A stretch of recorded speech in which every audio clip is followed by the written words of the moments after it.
Chapter 587. A huge port appeared in front of them.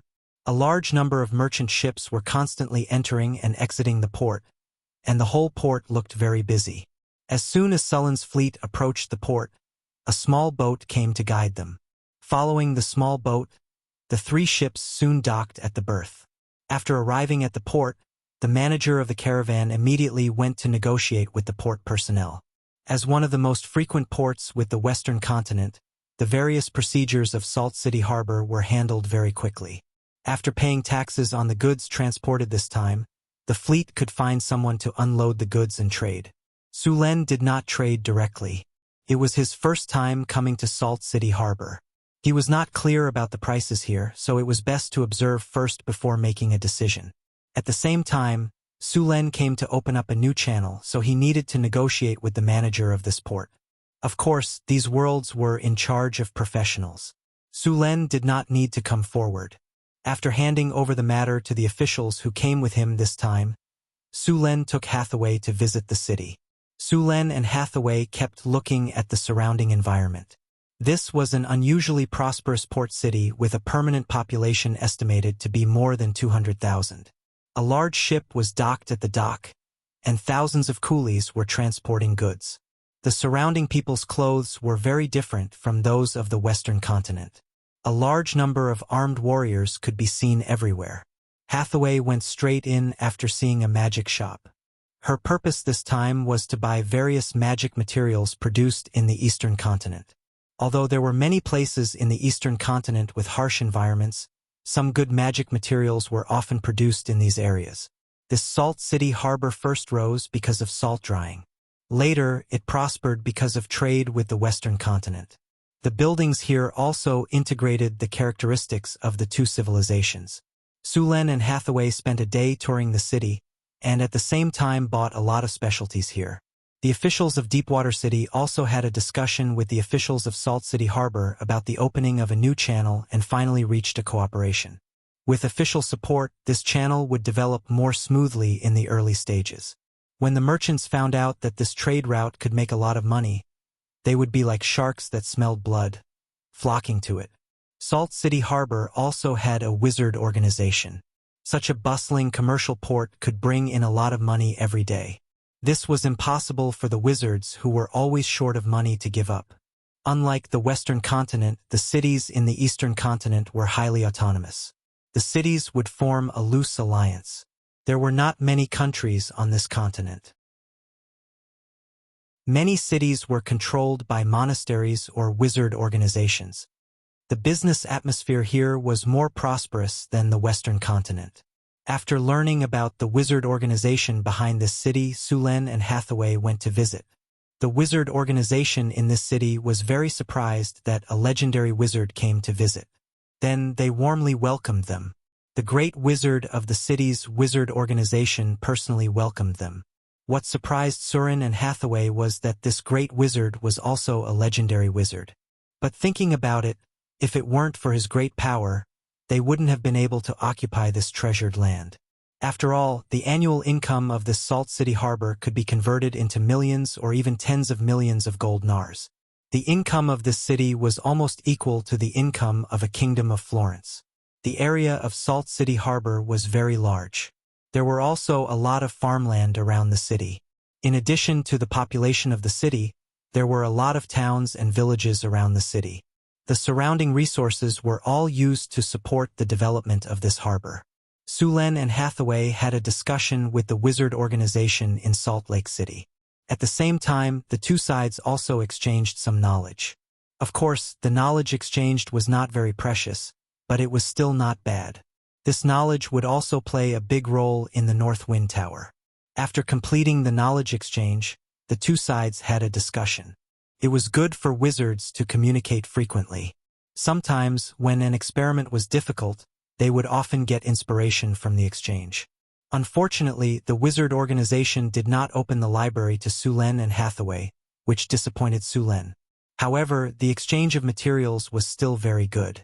Sulen used some of the materials produced in the Northern Secret Realm to exchange for a lot of magic materials produced in the Eastern continent. Although they did not have access to the library, They could enter the Salt Lake City Library at will. Of course, the library in Salt Lake City did not store much wizard knowledge. There were a lot of history books and some myths and legends, as well as poetry and some literary works. Su Len was very interested in the history and mythology books here. History books could let them understand the evolution of the civilization in the Eastern continent, as well as some major events. As for myths and legends, although there were many exaggerated rhetoric, many myths and legends were actually related to wizards. In terms of history, there were many differences between this place and the Western continent. Before the period of the Arcane Empire, this place was called the Dark Age. The entire Eastern continent at that time did not have so many deserts and dangerous environments. On the contrary, there was plenty of rain, fertile land, and rich products. It was a prosperous continent. At that time, the kingdom that ruled this place practiced blood sacrifice. The god that they believed in should be the god that was born here. Every blood sacrifice would kill thousands of slaves. This cruel blood sacrifice quickly led to a rebellion and was eventually overthrown by the wizards. The god who accepted the blood sacrifice was eventually defeated by the Arcanists. Because the native god accepted the blood sacrifice, he had long been eroded by the power of the blood sacrifice and became crazy. In addition to these, Su Len also found some places where monsters were sealed. However, most of these places were monasteries of monks. These monasteries were there to suppress the monsters. Su Len found some familiar monsters from these myths and legends, such as the demigod mummy, the dream chrysalis, and other ancient evil creatures. One of the ancient books also drew an ancient pyramid with a creature with wings that looked like a snake or a dragon. Su Len recognized it at a glance. It was a Quetzalcoatl. The Quetzalcoatl was a powerful divine creature. Their challenge level was similar to that of the dragons, but they were rare. Since the beginning of the Arcane Empire, the Quetzalcoatl rarely appeared. Similar to them was the Eastern Condor. The Eastern Condor was a powerful creature that served the ancient god, the Sun God. After the fall of the Sun God, it went to the legendary Eagle Mountain and no longer served the resurrected King of Dawn. Chapter 588. Su Len opened the book and looked at it. The book recorded a race that had disappeared. There were many buildings left by this race in the book. These buildings gave Su Len a feeling that they were similar to the Mayan civilization in his previous life. The same worship of blood sacrifice, the same style of architecture, and the same gods were believed in.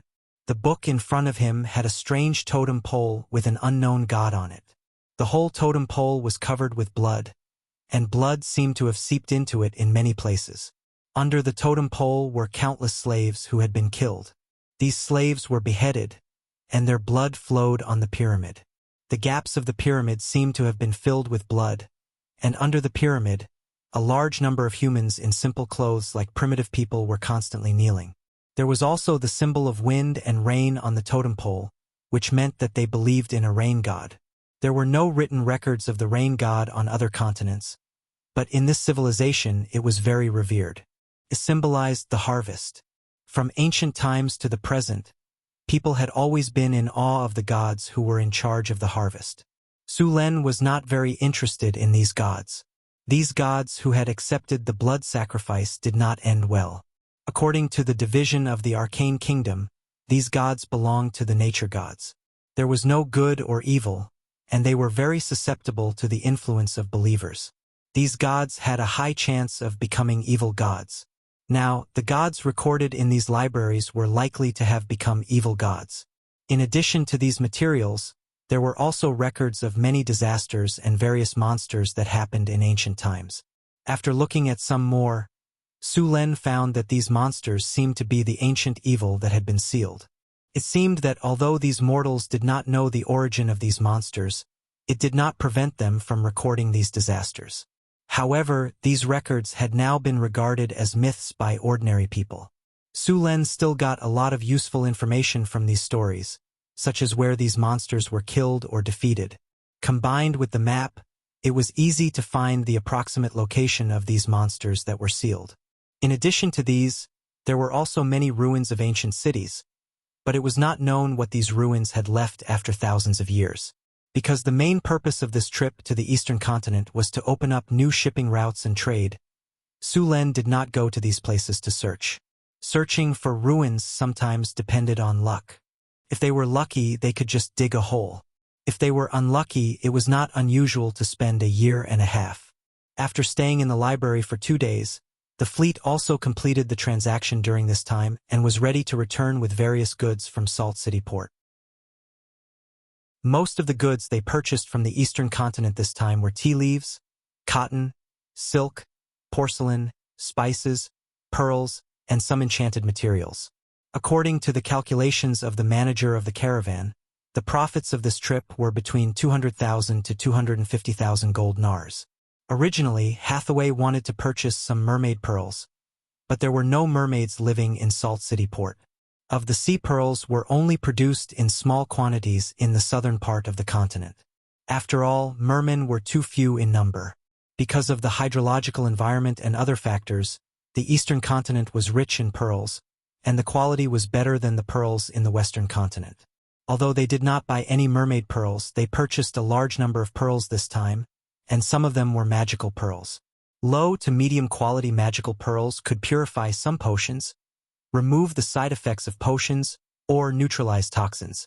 High-quality magical pearls could be used to make magical items, rare-grade equipment, and could also be used to store spells.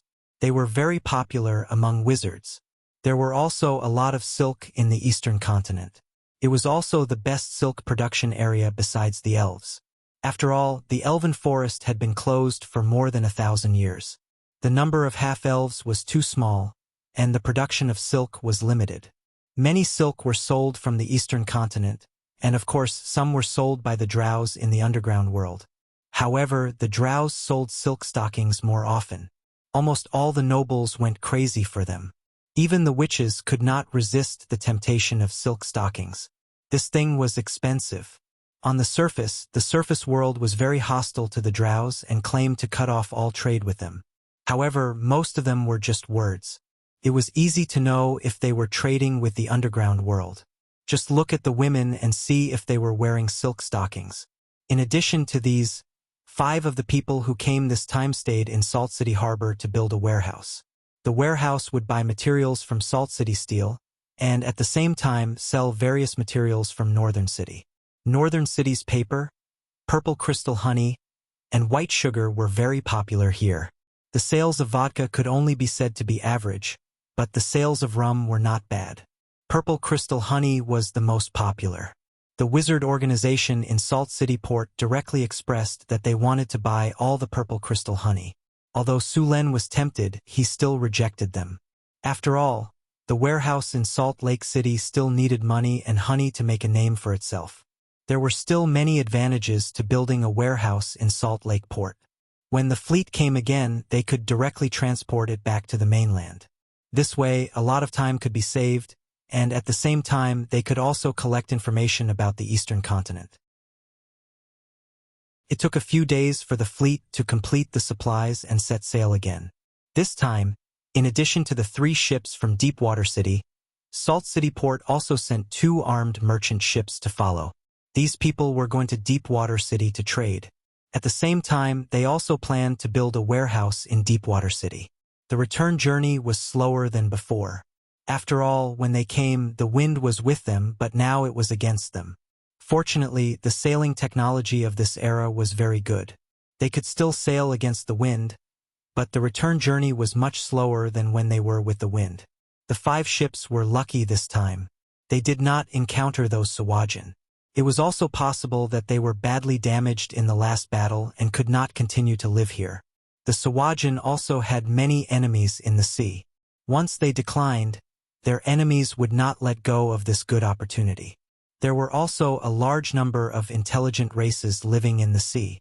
They must be the Kotao Sawajin, mermaids, Naga, Sawajin, sirens, and so on. These races were not friendly and harmonious with each other. In the depths of the sea, there were also some extremely terrifying sea monsters, and even the children of Dagon. Dagon was also a very dangerous creature. Even the gods were afraid of him. He represented evil, chaos, madness, and blasphemy. It was said that his existence could be traced back to the time of the ancient gods. He was a very powerful and evil creature. He was one of the most powerful demon lords. He was known as the king of the deep, the god of sea monsters, the shadow of the ocean, and was the nemesis of the god of the sea. Dagon was not a name that was fixed in stone. According to the research of wizards, Dagon was originally a subordinate of an ancient god. This name was more like a title, and only the most powerful of them could be called Dagon. It looked like a creature mixed with fish, mollusks, and eels. Although Dagon was evil, chaotic, and very dangerous, there were still his cult in the coastal area. Many pirates believed in this creature. Legend said that a pirate leader was favored by him and became his follower. He gained great power and the ability to command sea monsters. However, this ability came at a great cost. Dagon's power would change the appearance of humans and make them look like sea monsters. For example, they would grow tentacles like an octopus or shells like mollusks, sharp claws, and so on. Because they accepted Dagon's power, they would be ostracized by other gods. They would never be able to land and could only drift in the sea forever. Even so, there were still people who were willing to accept Dagon's power. On many islands, many indigenous savages still worshipped Dagon as a god. This worship had lasted for thousands of years. The current Dagon lived in the dark sea of the bottomless abyss. In the records left by the sorcerers, this powerful demon lord was recorded. Some natives would mate with other creatures, mainly swamp giants and half-fish creatures, in order to obtain rich fish and rare treasures. They believed that this ritual could give their offspring great power. Of course, not all sea monsters believed in Dagon. The ancient arcanists had studied and classified the sea monsters. They could be roughly divided into several types. The first type was the tentacle-type sea monsters. These sea monsters looked like giant octopuses. Most of them were Dagon's followers. The second type was the fish-type sea monsters, such as the dragon whale, giant kraken, dragon turtle, and so on. These sea monsters were special demigods. They were neutral sea monsters. Under normal circumstances, as long as you did not get close to them, they would not take the initiative to attack. The third type was the multi-headed sea monsters. The most representative of these was the Hydra. These sea monsters were usually the servants of the goddess of the ocean. The fourth type of sea monster was the dinosaur. This sea monster originated from the father of dinosaurs. This powerful god created a giant beast to expand his power into the sea. This monster was also called the Abomination. The fleet repaired and replenished some water on the islands marked by Sulen before they continued to sail in the direction of the deep water port. Sulen had decided to send people to build transit stations on the islands when they returned. These stations would provide water and food for the fleet and shelter the ships from storms. After all, apart from pirates and sea monsters, the biggest risk of sailing at sea was getting lost, storms, and other shipwrecks. With these islands, they could at least provide a shelter for the fleet in the event of a storm. This would reduce the occurrence of shipwrecks. This was very important for maritime trade. In this era, there was almost a 1/5 chance of losing one's life. Every time they went out to sea, they would be prepared for the worst. Sailors in this era were brave men. They returned to the deep water port without a hitch. At this time, it had been more than 2 months since the fleet left. Deep Water City had also undergone tremendous changes. Chapter 589. Deep Water City. Since the last time they left, it had completely changed. The original wooden fences had been replaced by bricks. The city wall was about 8 meters high and 6 meters thick. There were also arrow towers built on top of it, which were used to guard against pirates. There was an arrow tower every 20 meters on the city wall. The scale of the whole city was comparable to a medium-sized city. The residents here had reached more than 30,000 people, and there were even more kobolds and goblin slaves. The whole city was very busy. The east gate of the city was facing the port. It was about 1 kilometer away from the port to the city. The road connecting the port and the city was paved with bluestone. It was 8 meters wide, and there were drainage canals on both sides of the road. Teams of patrolling soldiers were patrolling back and forth, and there were even some half-elf archers among them. This surprised the people of Salt City Harbor. The half-elves were also a very xenophobic race. In the beginning, the half-elves were discriminated against by both elves and humans. This led to the half-elves only being close to each other for warmth. They were not close to other races, and it was not easy to hire them. Mu-san looked at Su-len with eyes full of surprise. Originally, in their view, this so-called deepwater port should be just a small city. They came here because of Hathaway, the legendary witch. They did not have much hope for Deepwater City. Their original plan was to set up a warehouse and send a few ships every year to buy some paper, white sugar, and purple crystal honey back. They did not expect to be shocked by the scene in front of them as soon as they arrived. The wide port, the flat road, and the elite soldiers. Although the city was still a bit simple, it looked lively. After entering the city, Mu-san found that the city was so neat and clean. The streets were straight and flat, and there was no debris on the ground. The scene of sewage and feces in other cities did not happen. Could be said that this was the cleanest city he had ever seen. There were neat houses on both sides of the street. The style of the houses was almost identical. Although they did not look exquisite, they were durable and easy to build. There were many pedestrians on the street, but there was no congestion. The pedestrians all walked to the right. Just as they walked into the city, several people who looked like officials hurried over. When they came close, they immediately bowed respectfully and said, "Your Majesty, welcome back. Get up." Su-len waved his hand to let Holland come over.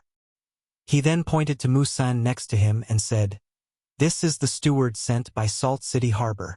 We have reached an agreement with Salt City Harbor to officially open the channel. They will set up an office here. You have to communicate more about the business in the future." "Yes, Your Majesty." Holland nodded and agreed. "I'll leave the rest to you." After a brief introduction, Su-luen left with Hathaway. Now that the city's route had been opened, the rest of the things were left to them. Su-len then patrolled Deepwater City. The construction of the city was progressing very quickly. Carts of bricks and tiles were transported from the west gate. The surrounding land had been divided and was full of busy craftsmen.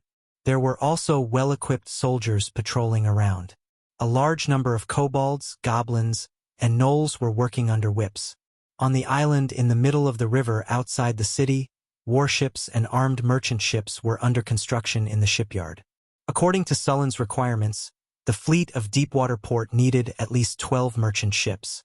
Half of them would be used for the eastern route, and the other half would be used for the southern route. At the same time, the city's navy needed to be completed as soon as possible. In the south of the city was a newly opened farmland. Some crops would be planted here to maintain the food supply of Deepwater City. In fact, the land here was not fertile. It was close to the sea, so the farmland was not suitable for farming. The first year's harvest would be poor, so it needed high-quality fertilizer. Not far away, a fertilizer processing plant had been built. All the feces in the city had been sent here to be fermented. At the same time, 3 fishing boats went out to sea to catch fish and replenish their food supply. Deepwater Port could now replenish some of the food consumption. After patrolling the city, Su-len and Hathaway returned to Northwind Tower with the various enchanted items they had bought from the eastern continent. A teleportation light descended from the sky, and Su-len and Hathaway appeared on the astrology platform. It took more than 2 months to travel to the eastern continent. Hathaway had accumulated many experimental projects to complete.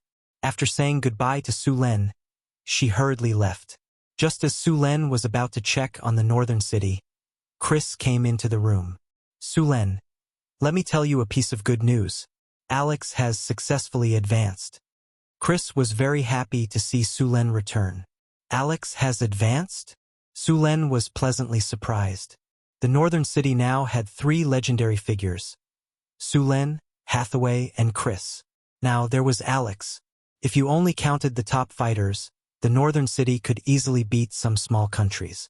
Furthermore, another important reason why Alex had successfully advanced to the legendary rank was that he could now prepare to construct the Northwind Tower's mystery. Hathaway had already studied the puzzle thoroughly. The reason why the northern city had not built it was because they did not have enough manpower. A large puzzle required the cooperation of at least 3 legendary wizards. Although the northern city had 3 legendary figures, Hathaway was the only one who was a proper wizard. Sulen and Chris were both a warrior and a succubus sorcerer. Although they could cast spells, they were still far from being a proper wizard. Alex and Chris were different. Alex was also a wizard and a sorcerer. He did not rely on the power of his bloodline to become a legendary sorcerer. Instead, he relied on his wizard profession to become a legendary sorcerer. Otherwise, with her qualifications, she would have already advanced. After all, she had divine energy in her body. Now that Alex had become a legend, it was the same as having 2 legendary wizards. Although Surin and Chris weren't legendary wizards yet, the 2 of them together were barely enough. Great, let her prepare. We will build the puzzle of the Northwind Tower together, Sulen said excitedly. Hathaway has already prepared all the information. Take a look at it. When the time comes, you'll need our cooperation. Don't worry, I will prepare these. Chris nodded and took the information. Riddles were learned by the ancient arcanists from the High Elves. At first, the human riddles could only cover a radius of 200 meters, but the elves' riddles could easily cover the entire city. The elves' riddles were very powerful because they had the help of the elven gods. The human puzzle waited until the end of the Silver Age, when the emergence of the mice energy nucleus achieved an explosive breakthrough. Since then, the human puzzle technology could be relied on to the floating city and became an indispensable defensive rune. The puzzle also underwent rapid development during the Arcane Empire. It was said that when the Arcane Empire was at its peak, the puzzle of the floating city had been upgraded to an artificial magic net. With the artificial magic net technology, ordinary people in the floating city could also cast some low-level spells. The artificial magic net was made by imitating the magic net woven by the goddess of magic. Of course, it could not be compared with the magic net of the goddess of magic that covered the whole world. The artificial magic net could usually only cover an area of more than 10 square kilometers, which was usually slightly larger than a floating city. The puzzle that Sulen and Hathaway intended to weave was not that big. It mainly covered the range of the Tower of the North Wind. After all, the bigger the puzzle, the more energy it would need to consume. When he saw Alex again, Sulen's eyes lit up. After successfully advancing to the legendary realm, Alex's appearance had also undergone some slight changes. At the same time, after advancing to the legendary realm, her bloodline had also advanced. After completely integrating with the divinity, she had now become more beautiful and had a noble and holy aura. She was wearing a pure white dress with gorgeous patterns embroidered with silver silk thread on the cuffs. The silk thread simply outlined a few strokes on the dress, but it outlined a bellflower, which was very vivid. Her wine-red hair draped over her shoulders, and she wore an exquisite crown on her head. She had a slender waist, a full and plump buttocks, and a pair of long and slender legs that were far more beautiful than the average person's. The pair of wings on her back had been put away, and she looked like a goddess who had fallen into the mortal world. Her delicate facial features, beautiful face, and elegant temperament made Sulen feel that she was even more beautiful than before. Congratulations on successfully stepping into the legendary realm, Sulen said with a smile. Sulen. Alex's beautiful face smiled like a blooming flower. She stepped forward and gave Sulen a warm hug. Her white hands gently wrapped around Sulen's neck, and she tiptoed and gently kissed his forehead. My king, thank you for your help. If you hadn't brought me out of the underground world and provided me with all kinds of resources and even divinity, I wouldn't have been able to reach where I am today. Feeling the warmth on his forehead, Sulen smiled and said, The resources I provided were only a part of it. The main reason is your own hard work. However, you slacked off after advancing to the legendary realm. You must know that the legendary realm is only the beginning of the real world. I know. Don't worry, I will catch up with you as soon as possible, Alex said affectionately. By the way, I have all the information about the puzzle that Sister Hathaway prepared. When do you think we should start weaving the puzzle? In the next few days, there are some other preparations to be done. When Hathaway is ready, we will start, Sulen said.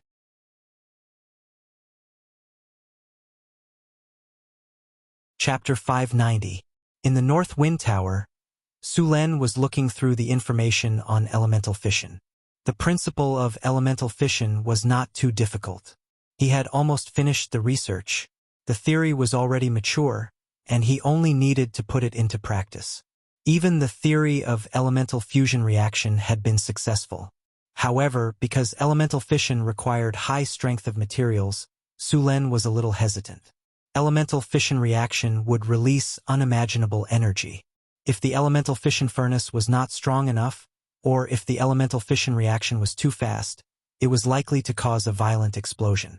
If elemental fission explosion occurred, the power could be said to be far more powerful than a level 9 spell, so he had to be careful. Making elemental fission furnace required a lot of materials from the astral world. Fortunately, Sulen and Hathaway had collected a lot of materials in the astral world. It was enough. Elemental fission furnaces were usually used on floating space towers. Although the elemental pool could also support the floating space tower, at this point, the elemental pool needed to accumulate enough energy to support the floating space tower for a period of time. Only the elemental fission furnace could support the floating space tower for a long time to fight in the air. Last time, he got an intact floating space ring. With the information left in the wizard tower, the technology of the floating space ring was completely understood. As long as he had the materials, he could produce it. In addition to the special materials of the floating space ring, the most important thing was the 28 types of anti-gravity runes inscribed on it. These runes were the crystallization of the command during the Arcane Empire era. Only such a carefully made floating space ring could support the wizard tower, which weighed thousands of tons. Master, the elemental pool of the wizard tower is full of energy. Tower Spirit Een suddenly said while Sulen was thinking. Sulen stopped thinking. It was useless to think too much now. He had to do the thing in front of him first. The elemental pool was full of energy. He could consider weaving the puzzle. On the astrology platform, Sulen, Hathaway, Chrissy, and Alex stood in the center with serious faces. Phyllis, Sandy, Karina, Angela, and Anna stood not far away. Several other wizards of the wizard tower were all there. They looked at Sulen and the others with excitement. They were looking forward to what would happen next. Let's start, Sulen asked. Begin, Hathaway nodded and said. Hathaway walked to the center of the astrology platform and waved the staff in her hand. Milky Way, prepare to activate the energy connection channel. Light blue elemental energy gushed out from the elemental pool, and the entire runic magic circle slowly lit up. In the center of the runic magic circle, an engraved puzzle core slowly lit up. A large number of runes were engraved on the core of the mystery lock. Under the influence of this enormous energy, each of them seemed to be alive as they spun rapidly. The huge drop of energy was activated, and the whole floating city shook slightly. The estimated powerful energy wave spread quickly from the wizard tower to the surroundings. At the bottom of the Adept's tower, multiple energy channels formed by magic crystals quickly connected with the surrounding ley network. The ground energy of the entire northern citadel area began to converge towards the Adept's tower. As the elemental energy kept fluctuating, the surrounding elemental energy kept flowing towards the wizard tower. Soon, the concentration of elemental energy in the wizard tower doubled. Activate the elemental pool. Activate Earth Vein Network. Begin energy materialization.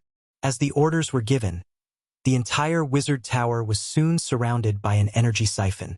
At the top of the wizard tower, an elemental siphon like a whirlpool reached all the way to the sky. A huge amount of energy kept converging there. At this moment, the whole sky had already darkened. Countless lightning bolts were swimming in the sky. Sulen, Chris, and Alex stood around each other. Powerful elemental energy was gathering around them. Prepare to weave the mystery lock. At this moment, Hathaway suddenly ordered, Magic Reshape. Surin's team of 3 promptly took action. Next, powerful streams of mana surged out from their bodies.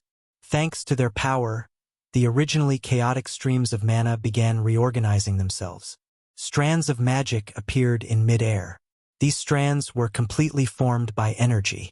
Hathaway gently waved her staff, and runes quickly appeared. As soon as these runes appeared, they began to entangle with each other. Soon, a strange runic circle appeared in front of them. Magic weave. Under Hathaway's command, strands of magic strands quickly crisscrossed. At the same time, runes were constantly imprinted on the strands of magic strands. In just a few breaths, a fishnet-like mystery lock appeared in front of them. As the mystery lock continued to weave, the surrounding elemental energy was constantly absorbed by the mystery lock. The strands of magic strands formed by magic energy were quickly weaved under the effect of those strange runes. After these runes were completely formed by energy, they formed a huge network. This network quickly expanded as Hathaway and the others continued to weave. Soon, this huge network enveloped the entire wizard tower. The light blue mystery lock network lit up the sky of Northgard City. Hathaway's silhouette had already flown into the sky, her gorgeous magus robe fluttering in the wind due to the rich elemental energy. All the runes were linked to her body, and then like a spider web they kept spreading in all directions. Under the magus tower, a large number of runes were engraved on countless magic crystals, and at this moment they were also linked to the runes in the sky. So beautiful! Xanthi looked at the layers of blue network in the sky, and her eyes sparkled. Karina looked at the network in the sky with a mesmerized expression. As a wizard, she could clearly feel the power of this power. The elemental energy that was originally like a runaway horse was suddenly bound by the huge energy network in the sky. Those wild horses were quickly tamed, and one by one, they moved according to the command of the leader horse. Grace stood on the astrology platform and looked at Sulen, Hathaway, and the others in shock. That energy network had shocked her. How powerful was this power? This is the power of a god. When it came to the mystery lock network, the stronger one's spellcasting ability was, the more deeply they could feel it. Being in the range of this network, they felt like they were little insects that had fallen into a spider web. The stronger one was, the more they could feel the restriction of this mystery lock network. Layers of the magic network were quickly woven, and the entire network extended outwards with the wizard tower as the core. The surrounding elemental energy was slowly bound. In the end, the entire Northgard city was covered by the magic network. On the astrology platform, Hathaway slowly descended from the sky. After the mystery lock network in the sky was completed, it slowly merged into the surrounding space and disappeared. Although it couldn't be seen with the naked eye, the power from the mystery lock network had covered the area. In essence, the mystery lock network was originally unrestrained elemental energy arranged in frames according to certain rules. The mystery lock weaved by runes covered the surrounding space, and the energy in the area was also controlled by the mystery lock network. The originally unruly elemental energy was now very obedient. It was easy to command it, and the difficulty of casting spells had been greatly reduced. In this area, all the elemental energy was controlled by the mystery lock network. No one could control the energy to cast spells. The mystery lock network covered an area of 10 kilometers with the wizard tower as the center. The scale of this mystery lock network could only be considered a medium-sized mystery lock. During the ancient Arcana Empire, the mystery lock network of the floating city could easily cover hundreds of square kilometers. That kind of large-scale mystery lock network had unbelievable power. The surrounding energy waves slowly calmed down, and the huge elemental siphon disappeared. The power of the mystery lock network slowly retracted, and finally returned to the wizard tower. The light blue elemental energy slowly dissipated, and finally, a layer of energy barrier like a translucent eggshell covered the entire wizard tower. After the hard work of Hathaway, Sulen, and the others, the mystery lock network of the Northwind Tower was finally completed. At this time, the mystery lock network did not have many functions, and it would need to be constantly added in the future. The entire mystery lock network cost about 20 million kinnars worth of materials, which directly emptied half of the Northgard city's wealth. If all the functions of the mystery lock network were to be perfected, It would cost an estimated 50 million kinnars worth of materials. Building the mystery lock required more than just kinnars worth of materials. There were many rare materials that Kinnar could not buy. If Sulen had not obtained a lot of benefits during this period, he would not have been able to build such a large-scale legendary rune. However, a legendary rune like the Mystery Lock Network was indispensable because its effect was too powerful. As long as one was in the range of the Mystery Lock Network, the Mystery Lock Network's effect would be enhanced. The Mystery Lock Network was the home field of the Arcanists. Its effect was similar to that of the Gods' Kingdom of the Gods. Of course, compared to the Gods' Kingdom of the Gods, the Mystery Lock Network was far inferior. Of course, if the Mystery Lock Network could be mounted on the floating city and supported by the Mice Energy Nucleus, it would basically be comparable to the Gods' Kingdom of the Gods with intermediate divine power. According to the division of the Arcane Empire, the strength of a great Arcanist with a top-level floating city was close to that of an intermediate divine power. Of course, there were still some differences in the specific strength. Looking at the mystery lock in front of him, Sulen's heart was full of joy. After the mystery lock was completed, Sulen also obtained the authority of the mystery lock. A huge amount of elemental power entered Sulen's body from the mystery lock. Sulen's wizard profession, which had reached grade 4, began to improve in an instant. A little light flashed in his soul from between his eyebrows, and then his whole soul quickly transformed. His originally powerful soul became even stronger. A strange energy was integrated into Sulen's body. After a while, Sulen slowly opened his eyes. A flash of lightning flashed in the depths of his eyes and then disappeared. After completing the weaving of the mystery lock, Sulen successfully advanced into a legendary wizard with the help of the mystery lock's feedback.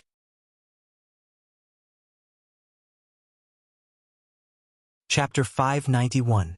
The Enigma of the Tower of the North Wind was not complete. Only the basic part was completed.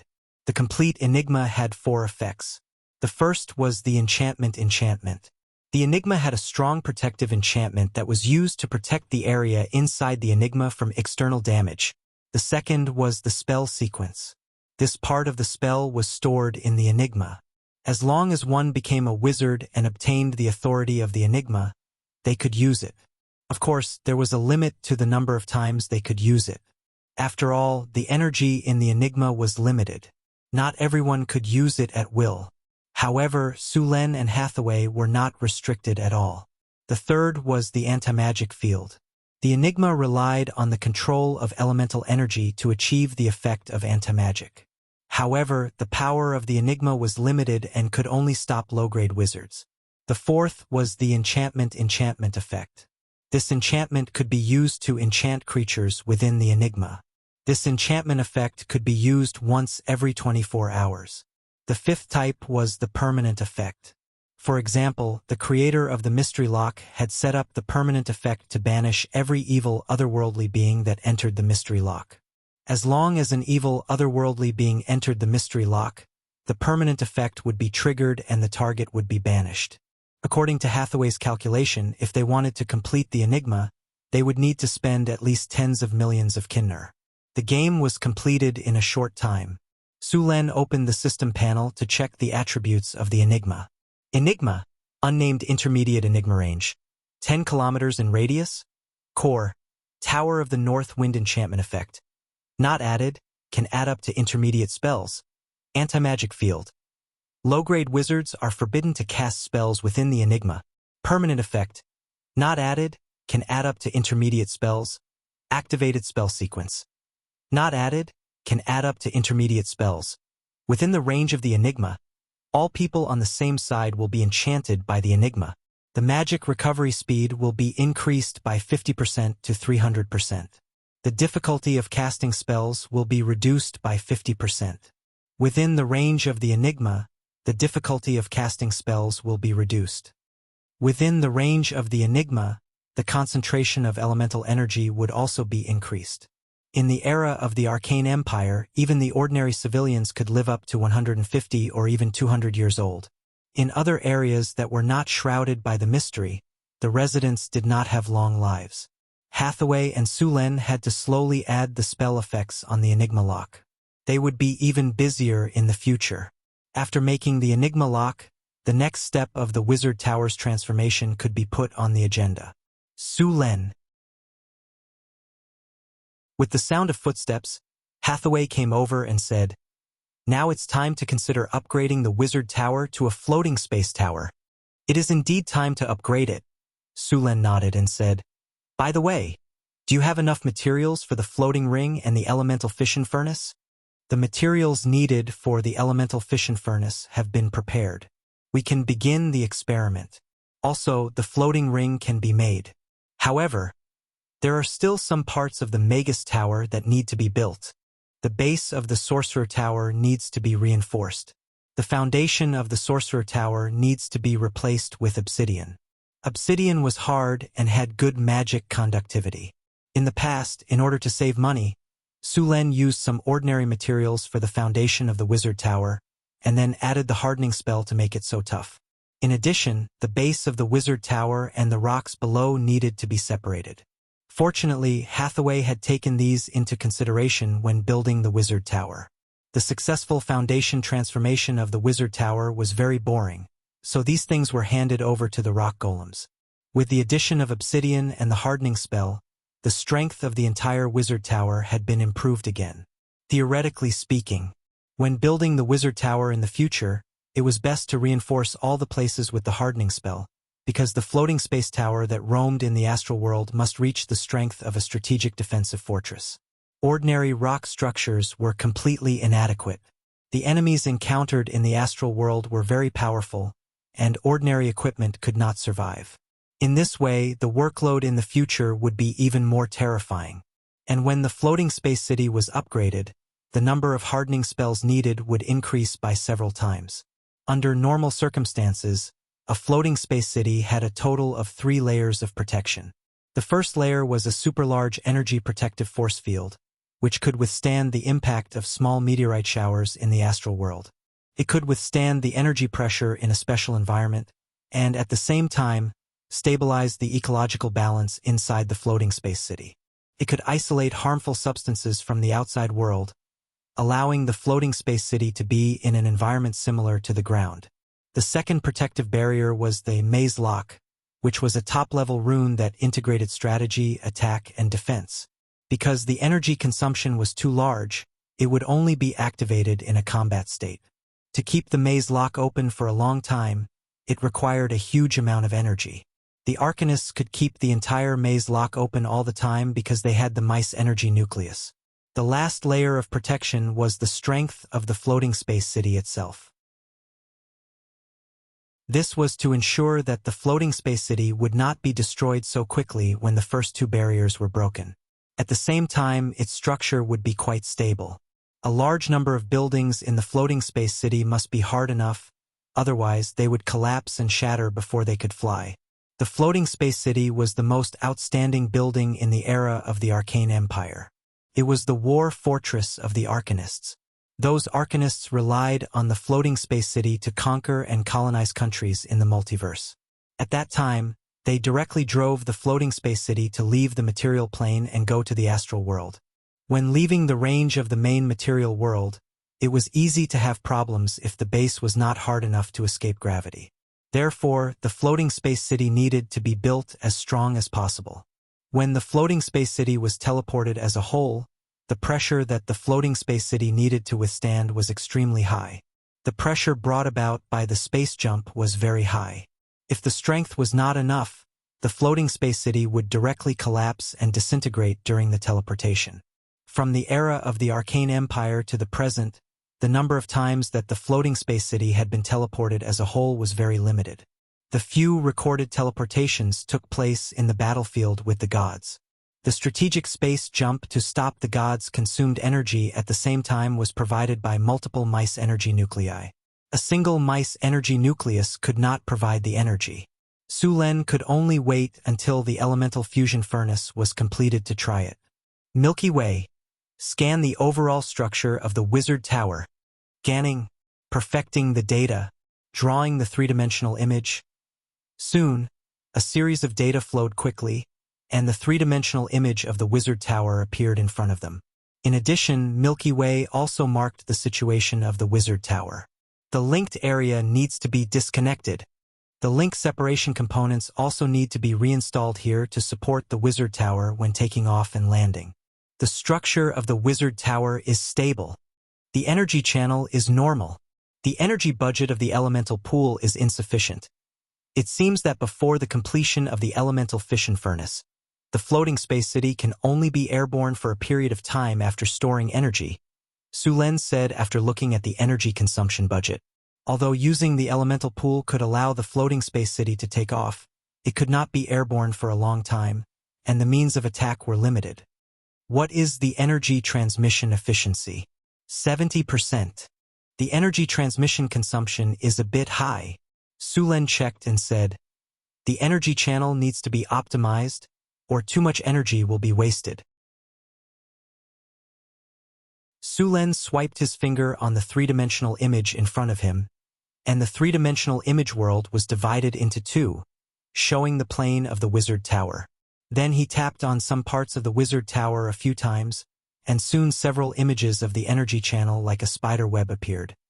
Milky Way, calculate the energy consumption of all the energy channels, and calculate the energy channel optimization plan at the same time.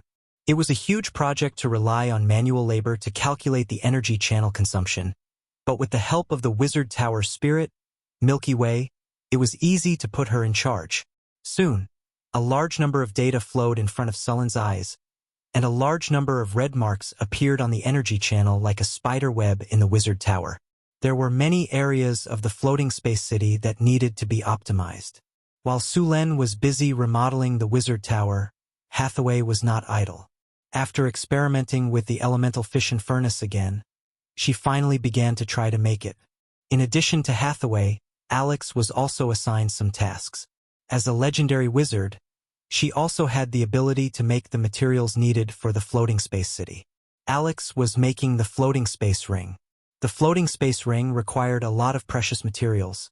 The main material was mithril, and some orichalcum and arcane dust also needed to be added. In addition to arcane dust, astral silver sand and arcane steel were also needed. In the case of using elemental fire and astral sand to forge, ordinary steel could be added with a small number of rare materials to make arcane steel ingots in batches. Arcane steel ingots were very durable and had good magic conductivity. Its strength was about 7 or 8 times that of ordinary steel, and it could be permanently reinforced with hardening. Its final strength was more than 10 times or even more than ordinary steel. In the future, this material would be used in many places. The surface of the smelted arcane steel ingots looked similar to titanium alloy. In the future, a large number of arcane steel materials would be used to make legendary golems. About 1 pound of astral sand and 1 pound of arcane dust were added for every 100 pounds of arcane steel. The astral sand and arcane dust collected by Sulen and Hathaway last time were used very quickly. About 1 pound of astral sand and 1 pound of arcane dust were added for every 100 pounds of arcane steel. The astral sand and arcane dust collected by Sulen and Hathaway last time were used very quickly. About 1 pound of astral sand and 1 pound of arcane dust were added for every 100 pounds of arcane steel. The astral sand and arcane dust collected by Sulen and Hathaway last time were used very quickly. About 1 pound of astral sand and 1 pound of arcane dust were added for every 100 pounds of arcane steel. The astral sand and arcane dust collected by Sulen and Hathaway last time were used very quickly.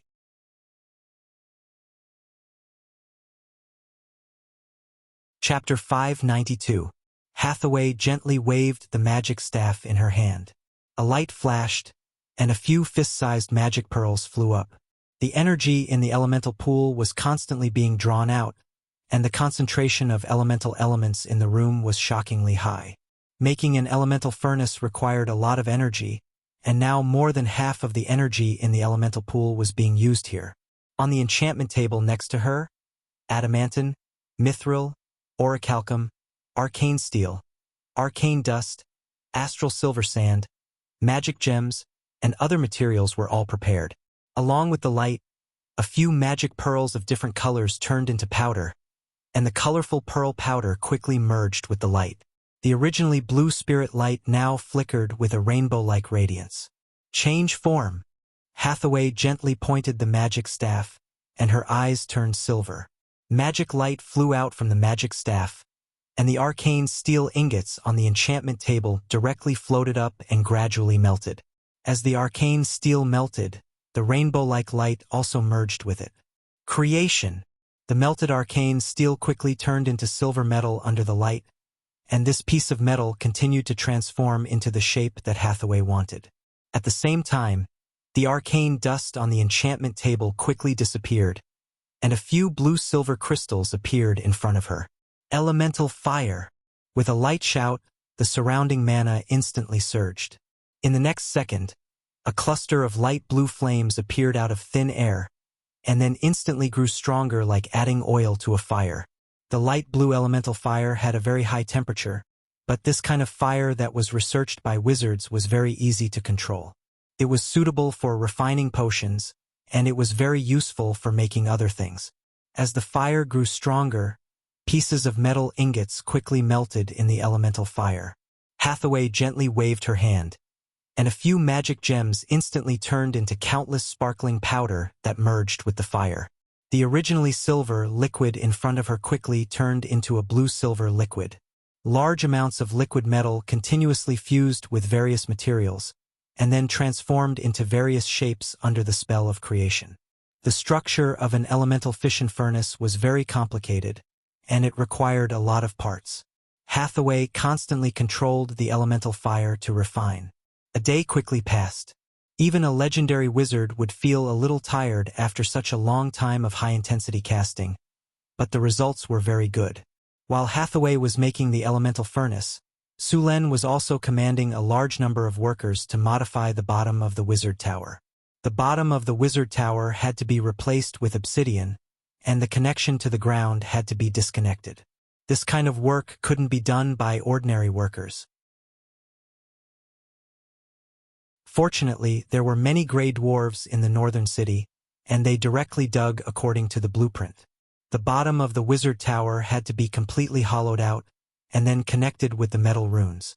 When the tower was lifted, the metal runes used to connect the tower would be separated, and they would be used to connect with the tower when it was landing. The Duergar's excavation skills were very advanced. Apart from the main support points, the entire bottom of the tower had been hollowed out.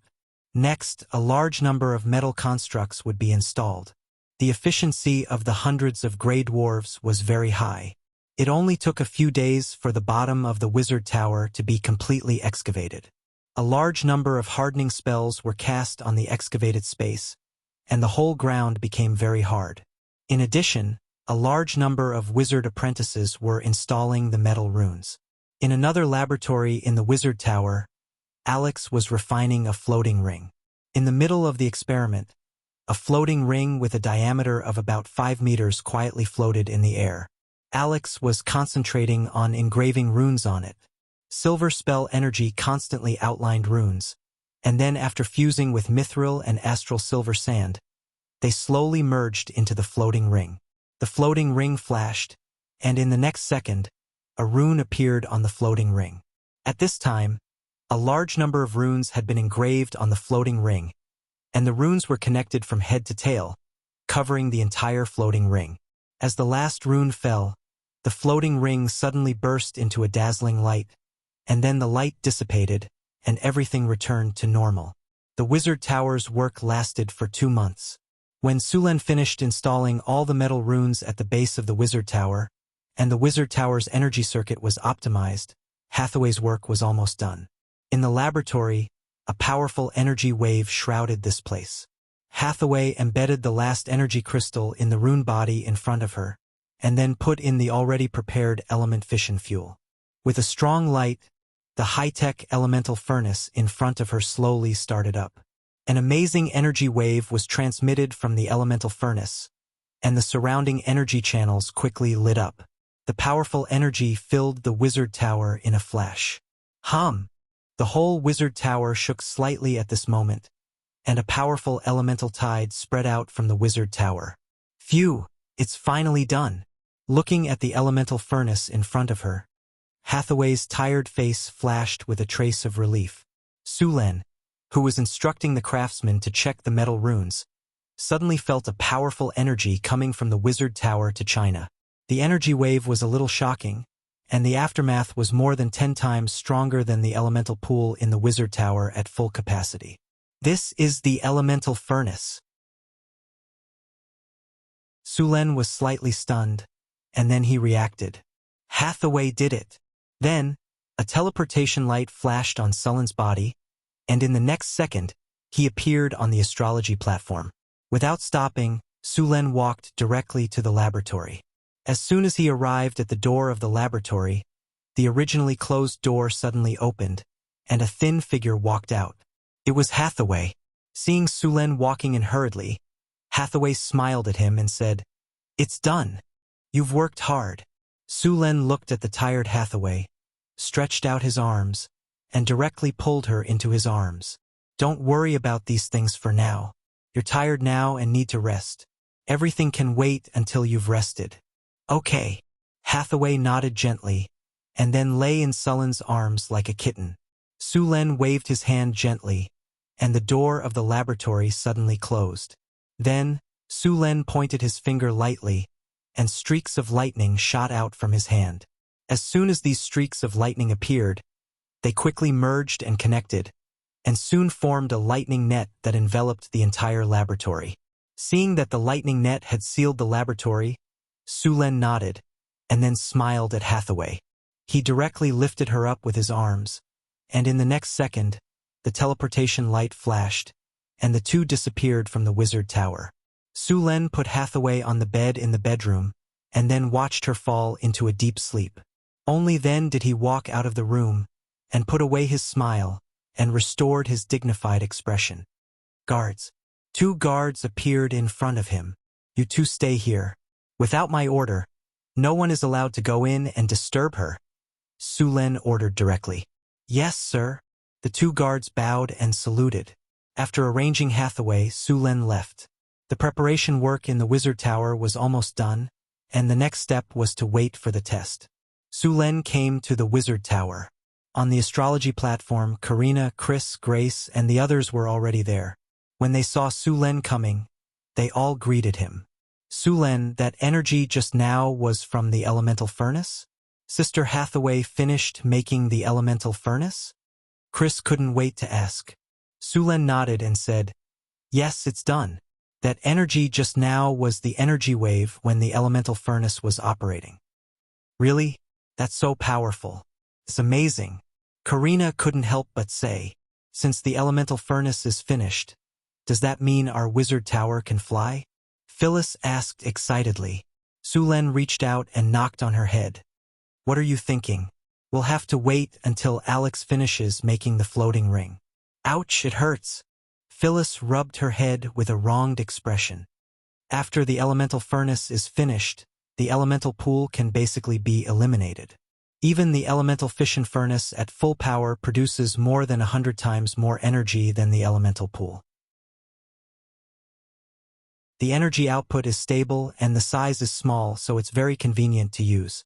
We can also continue to increase the number of golems in our army. Originally, the Tower of Northern Wind could only use 2 to 3 legendary golems and 3 to 500 stone and steel golems. If there were more of them, the elemental pool would run out of energy. Now that they had the elemental furnace, they wouldn't have to worry about the energy shortage even if the number of golems doubled. Oh right, we got a lot of dragon blood from the dragon we killed last time. Get ready. I'll give you a dragon blood baptism in a few days to further increase the purity of your dragon blood. By then, you should be able to use some spells. Sulen pinched Phyllis's pretty face. "Really? I can use spells?" Phyllis was pleasantly surprised. She grabbed Sulen's arm tightly with both of her arms. Those amazingly developed weapons kept rubbing against his arm, and they were very elastic.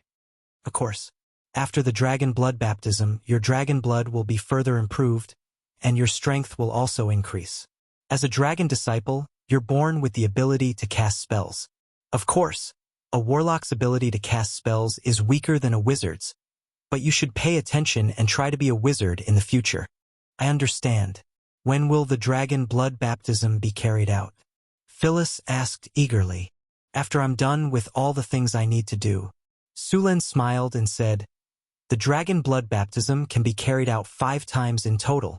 If you encounter a black dragon, a blue dragon, or a green dragon in the future, you can carry out another dragon blood baptism. After a few baptisms, your body should be comparable to a legendary warrior's.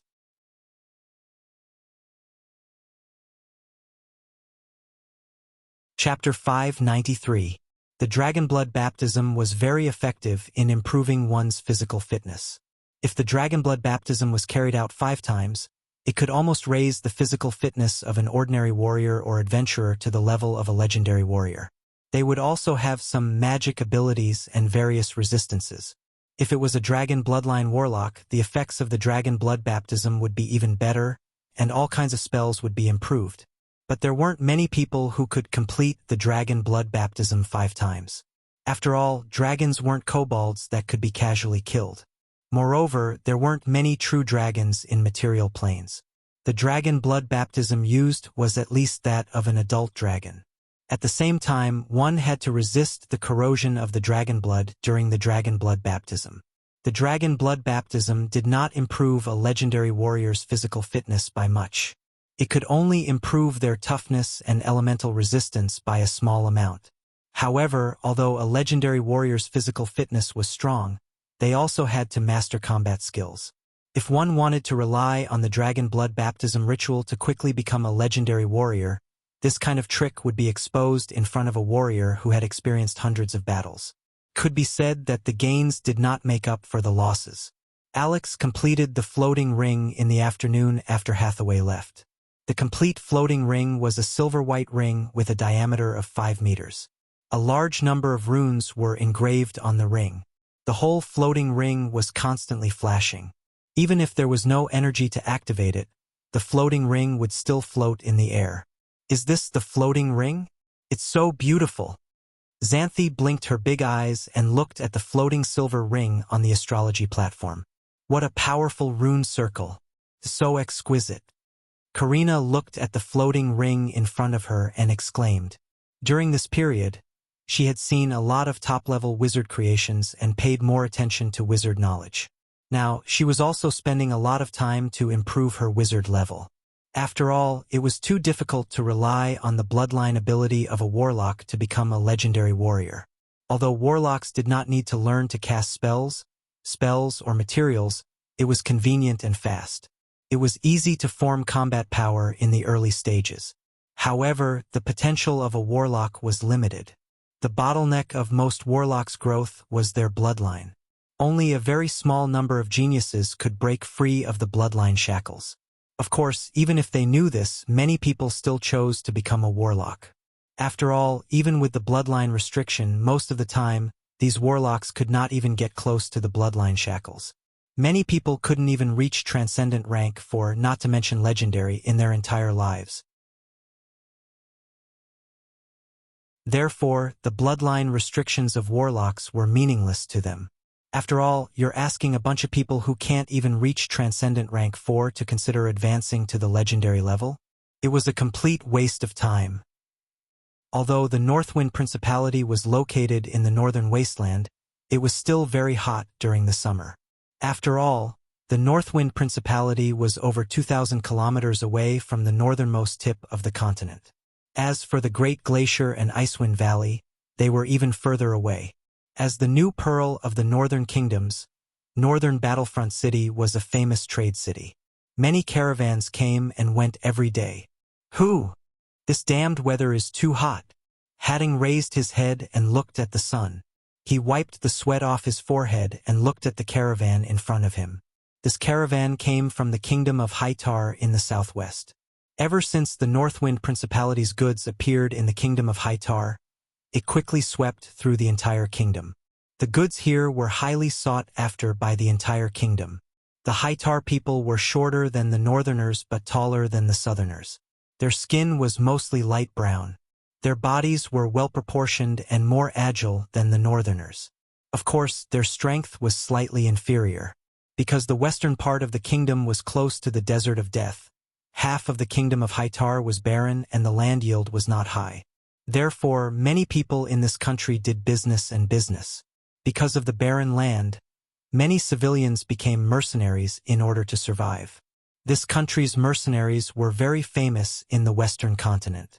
The Hightar mercenaries had always been known for their loyalty and trustworthiness. Many of the Hightar knights also swore loyalty to the nobles of other countries. Because the kingdom of Hightar was barren and could not support too many knights, many of the knights in the kingdom of Hightar would swear loyalty to the nobles of other countries. There were many such knights in the kingdom of Florence. Hadding was a Hightar mercenary. He had followed the caravan to northern Battlefront City several times.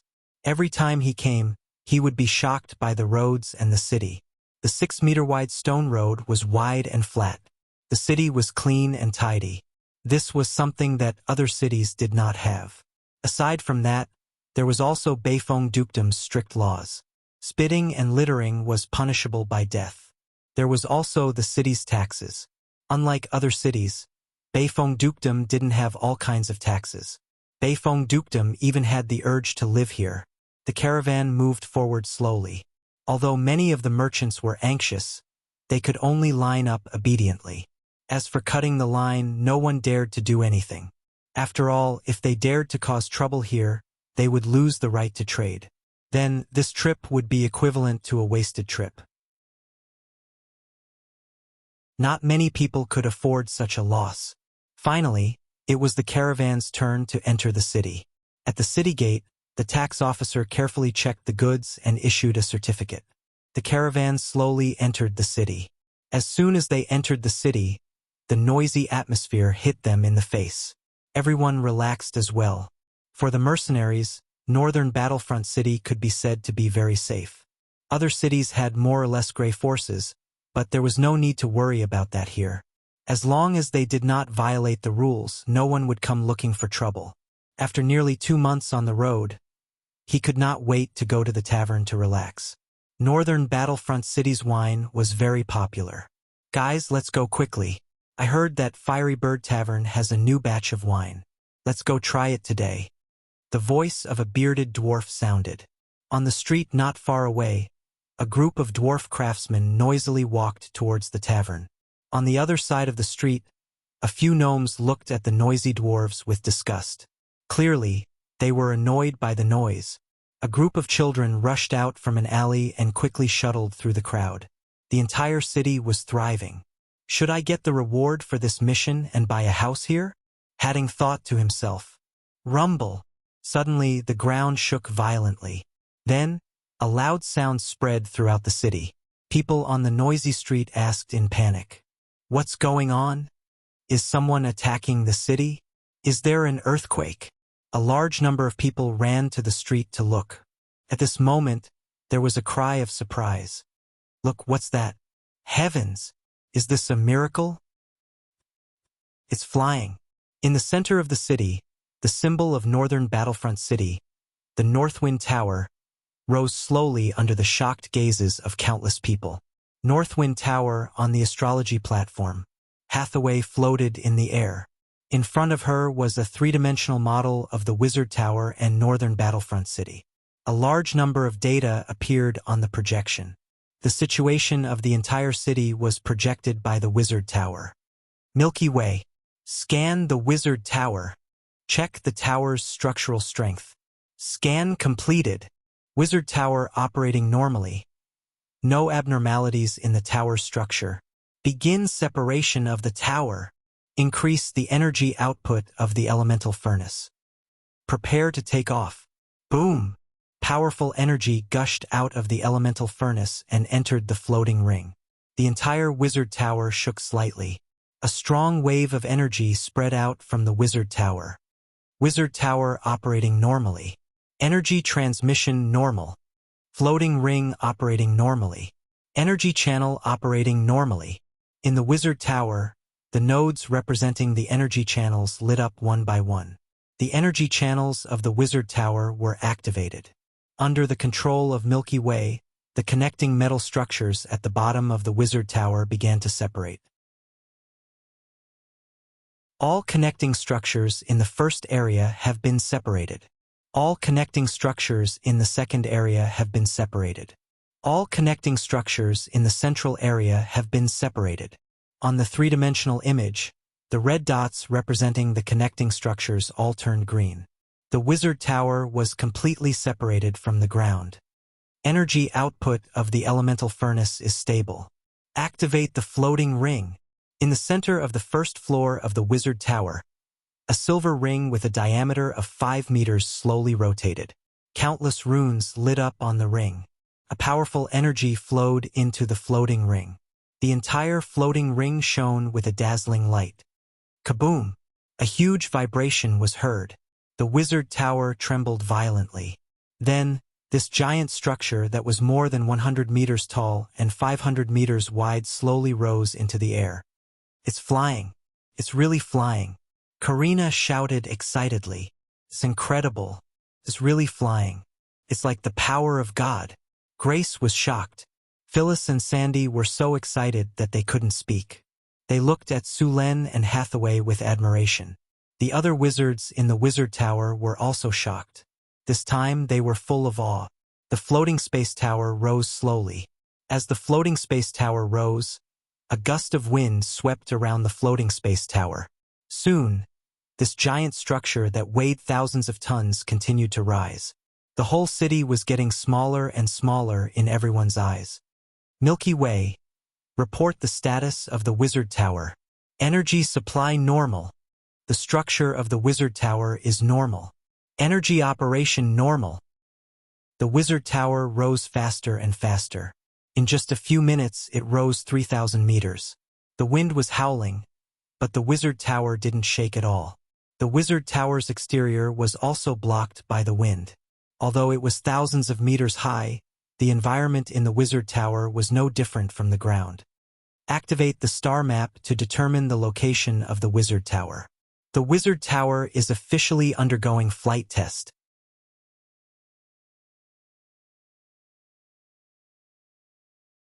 Chapter 594. On the astrology platform, a beam of light rose, and in the next second, a three-dimensional model of the entire Tyrol world appeared in midair. The huge planet rotated slowly, and the continents, oceans, mountains, rivers, forests, and lakes were all marked out. Even the major cities of various countries were marked out. The information was collected by Sulen and Hathaway and transmitted to the tower spirit Milky Way. Milky Way then integrated the information and the three-dimensional map of the Tyrol world to generate the current star map. Of course, the data on the star map was not 100% accurate. After all, there was no internet in this world, and there were no satellites, so it could not be updated in real time. Many of the information was collected in the past, so it could not be updated in real time. Even so, the star map was enough for now. At this time, on the star map, the light spots representing the wizard tower were constantly flashing. Sulen gently tapped on the star map, and the star map was instantly enlarged.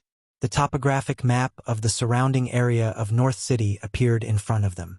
Sulen directly marked the location on the star map, and then let the tower spirit operate the floating space tower to move to the target location. The floating space tower moved quickly in the air and soon appeared at the predetermined location. Then, Sulen began a comprehensive test of the floating space tower's flight ability, and whether there were any problems with the structure of the tower during the flight. 2 hours later, the floating space tower completed all the tests, and then returned to North City and began to land slowly. Arrived at the predetermined location. No abnormalities on the ground. Preparing for landing. Starting the balancer system. After Sulen gave the order, the tower spirit Milky Way operated the wizard tower to land slowly. Finally, after a slight shake, the floating space tower once again landed in its original position. The floating space tower's base structure was still a bit shabby. After further upgrades, the wizard tower would be equipped with a large number of auxiliary tools to ensure that the wizard tower could land smoothly under any circumstances. Landing successful. The floating space ring is closed. As the wizard tower landed, the voice of the tower spirit, Milky Way, sounded again. Success. Hathaway cheered excitedly as the voice of the tower spirit, Milky Way. Faded away. That's great. We did it. This is our floating space tower. Chrissy, Karina, Alex, Sandy, Phyllis, and all the others in Northwind Tower cheered excitedly. In this era, the floating space tower was only built by the top wizard organizations based on their strength. The floating space tower was not just for show. Before the floating space city, the floating space tower was the wizard's most powerful trump card and the wizard's most powerful battle fortress. The floating space tower has been successfully constructed. There will be a celebratory banquet tonight. Everyone must attend. After a moment of commotion, Su Len was in a very good mood. After hugging Hathaway, Chris, and the others, he announced directly, "No problem. Awesome." After hearing Sullen's decision, everyone agreed. "Hathaway, Alex, we have to make some minor adjustments to the floating space tower," Su Len said with a smile as he looked at the noisy crowd in front of him. "Don't worry, the floating space tower is basically completed. The remaining adjustments will be completed later," Hathaway said softly. "The tower spirit has just recorded the data when the elemental furnace was operating. We will also need to make adjustments when the time comes." It had been 3 years since the establishment of Northwind Tower. The original Wizard Tower had finally become a floating space tower. In addition to a lot of manpower and material resources, it also consumed a lot of energy. So far, a rough calculation showed that the floating space tower had cost about 300 million kinars. Many of the precious materials were found by Su Len and Hathaway through various methods.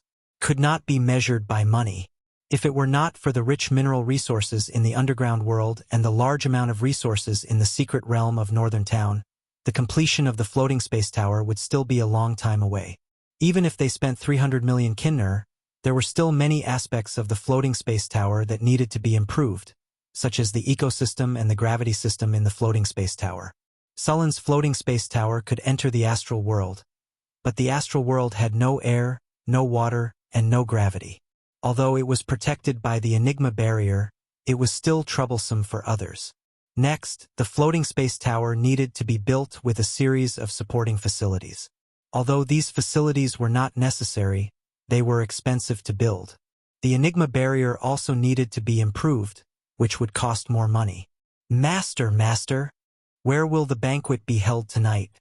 "I'll inform Frodo to prepare now," Chris said excitedly. Frodo, the halfling, was very skilled. In the past 2 years, Su Len had basically used up all the ingredients in his stomach, and his cooking had become better and better. Su Len felt that if the halfling held a cooking competition, he would definitely win the championship. "Let Frodo prepare a sumptuous meal," Su Len said with a smile. The news of the floating space tower in North City spread like a whirlwind across the continent. As a commercial city, North City had a large number of merchants coming and going every day. It could be said that there were caravans from all over the continent. When the floating space tower rose into the sky, it made such a big noise that the entire city could see it clearly. After the floating space tower rose into the sky, these merchants and various churches had already spread the news in all directions. The news of the floating space tower in North City shocked many kingdoms and wizard organizations. Originally, the rise of the Beifong Principality had already caused many people to raise their eyebrows. In just 5 years, they had successfully opened up a territory in the northern wasteland and finally established a principality. This was something that even a kingdom would not be able to accomplish easily. But Su Luen had easily accomplished it, which made many countries fear him. Now he had built a floating space tower quietly. Only a few large wizard organizations on the continent had floating space towers.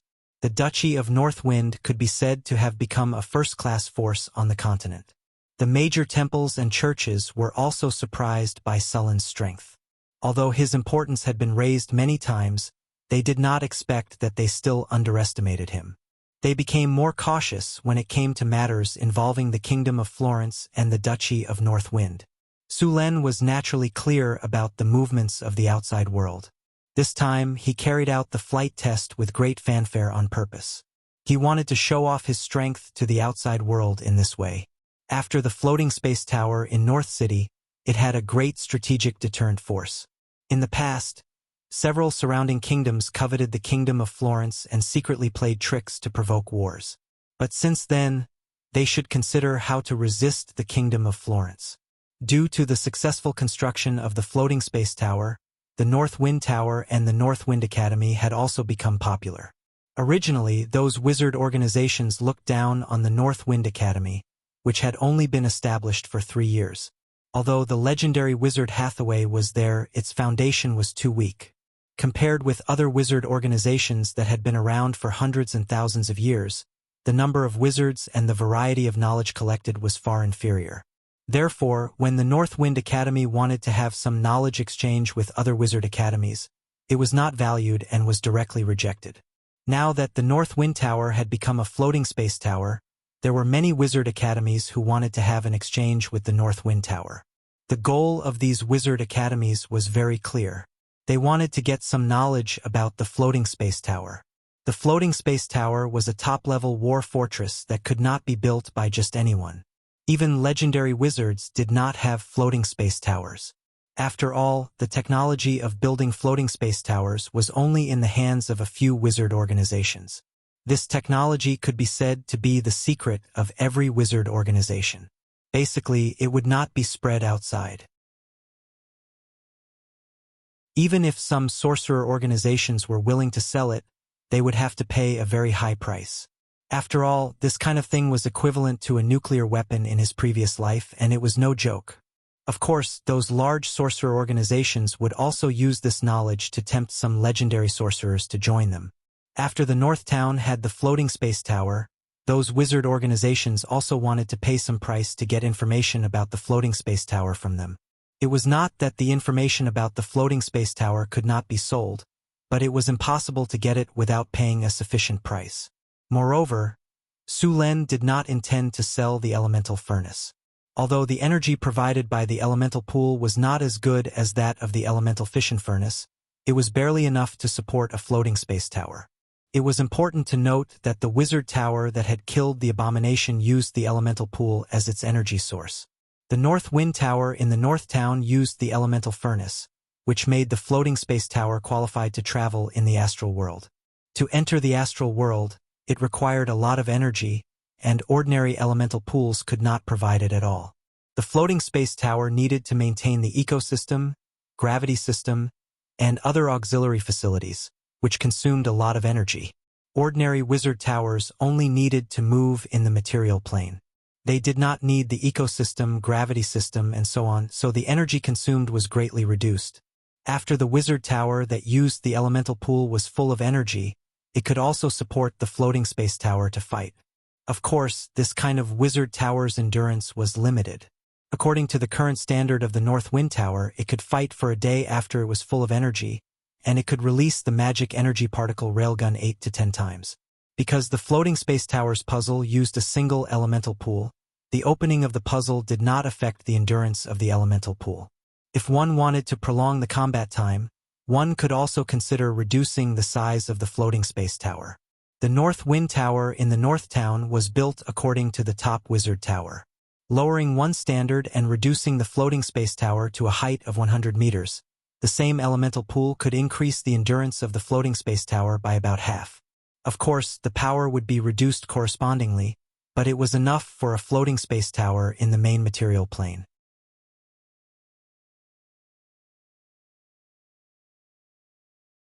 Chapter 595.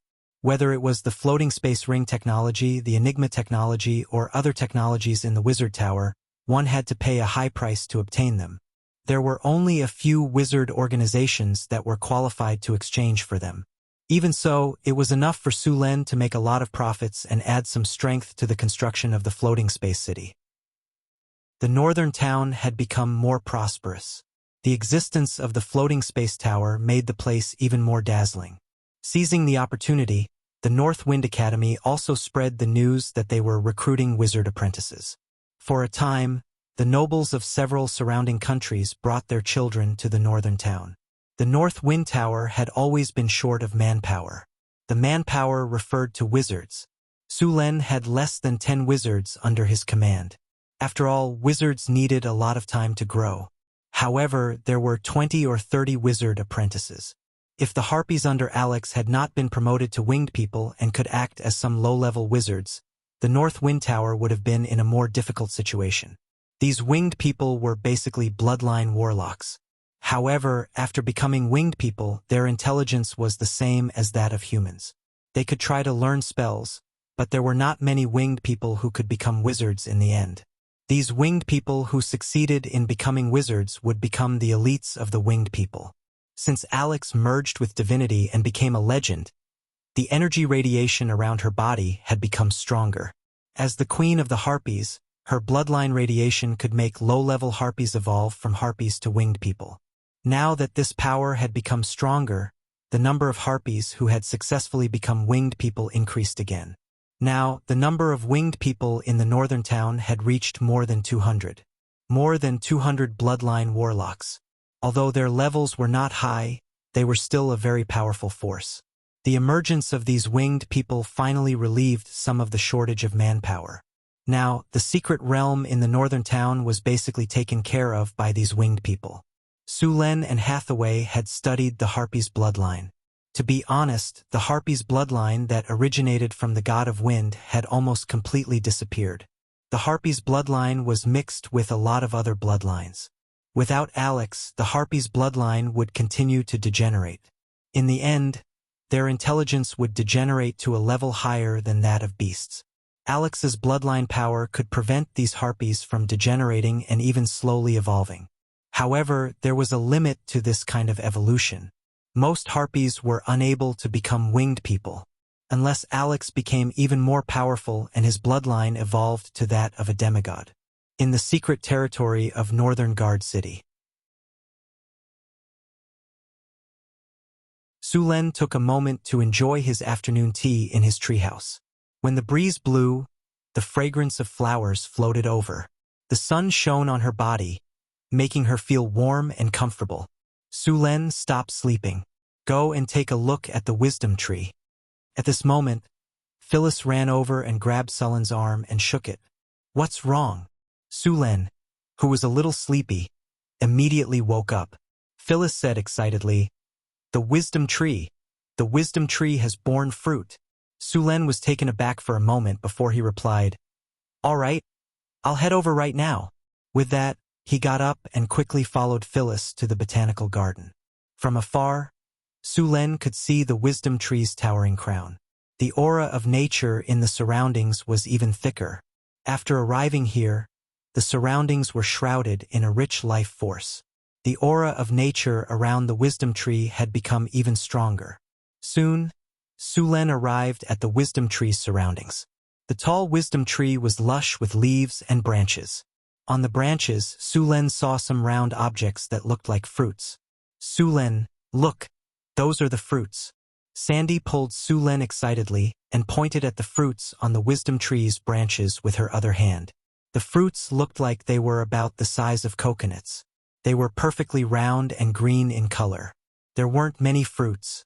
They were scattered around and grew sparsely. There were about 100 of them. They didn't look like anything special, but Sulen also discovered that these fruits seemed to contain an aura of life. These are the fruits of the wisdom tree? Sulen looked at the fruits in front of him strangely. He didn't know that the wisdom tree could bear fruit. Sulen, do you think the fruits of the wisdom tree should be called the wisdom fruit? Phyllis whispered. Will eating one make me smarter? Sulen rolled his eyes at her and said, I've never eaten the fruits of the wisdom tree. How would I know what they're used for? Also, I've never heard of such a thing. But I guess eating the fruits of the wisdom tree won't increase one's intelligence. Should we pick one to try? Chris waved her whip, looking eager to give it a try. Sulen quickly stopped her and said, Don't. These fruits don't look ripe yet. If they don't have any effect, it would be a waste. All right. Chris shrugged. It looks like these fruits still need some time to ripen. Let's wait for them to grow slowly, Sulen said directly. When did you find these fruits? They appeared this morning, Sandy gestured. Sandy gestured with her hands. In the beginning, these fruits were only the size of walnuts. I thought they were just tree burls. But soon, these fruits began to grow. By the afternoon, they had grown to their current size. So fast? Su Len looked at the wisdom tree in front of him in shock. At this rate, it was very likely that it would ripen today. Then let's wait and see. Next, everyone waited under the wisdom tree for the fruits to ripen. As time passed, the surrounding nature power became denser, and the life energy in the fruits slowly increased. After waiting for about 2 hours, it was close to evening. The fruits of the wisdom tree were finally about to ripen. The life energy in the fruits of the wisdom tree didn't increase anymore, and the color of the fruits changed from green to yellow. At this moment, there was a cracking sound that sounded like an eggshell cracking. In the next second, a crack appeared on the hard and smooth outer shell of the fruit. With the cracking sound, the crack on the fruit became bigger and bigger. Finally, after a few minutes, the hard outer shell completely fell off. The outer shell of the fruit fell off, and a blue flower slowly bloomed inside. Seeing that these fruits were actually flowers, Su Len felt a little strange. At this moment, the flower completely bloomed. It was very beautiful, but at this moment, no one paid attention to the flower. After the flower completely bloomed, a palm-sized person slowly woke up in the center of the flower. This little person was about 10 centimeters tall and had an exquisite appearance. She had green hair and wore an exquisite blue dress. There was also a pair of translucent wings on her back.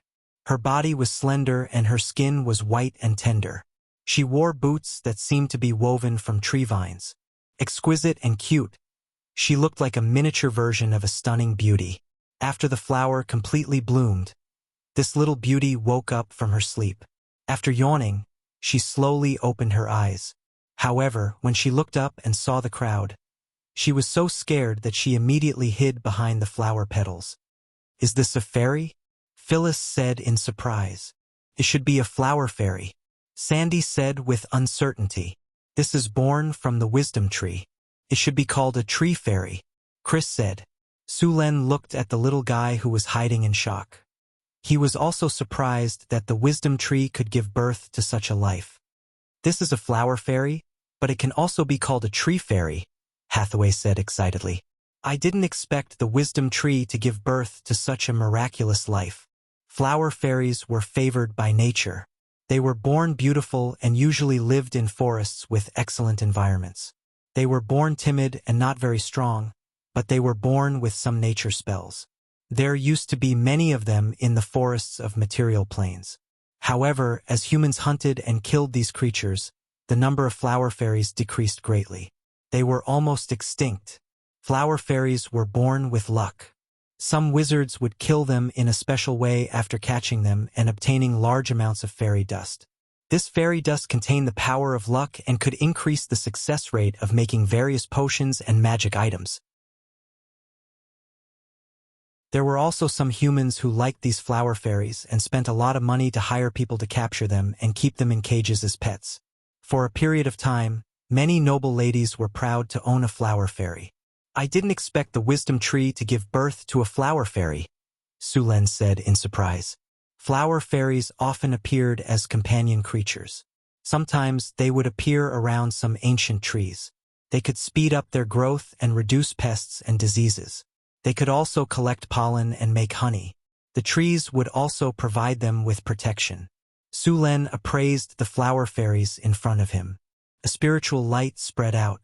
Although the flower fairies hid, the appraisal skill still showed the result.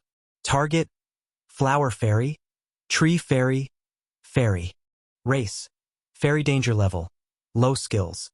Vine entanglement, illusion, invisibility talents. Nature bloodline, high challenge level.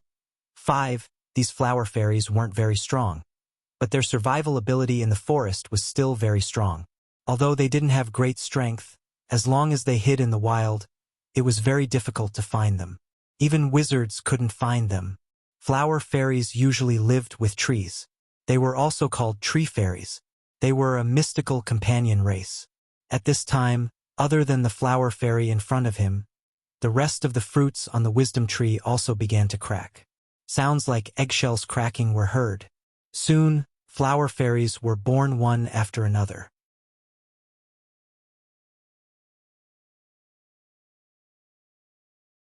Chapter 596.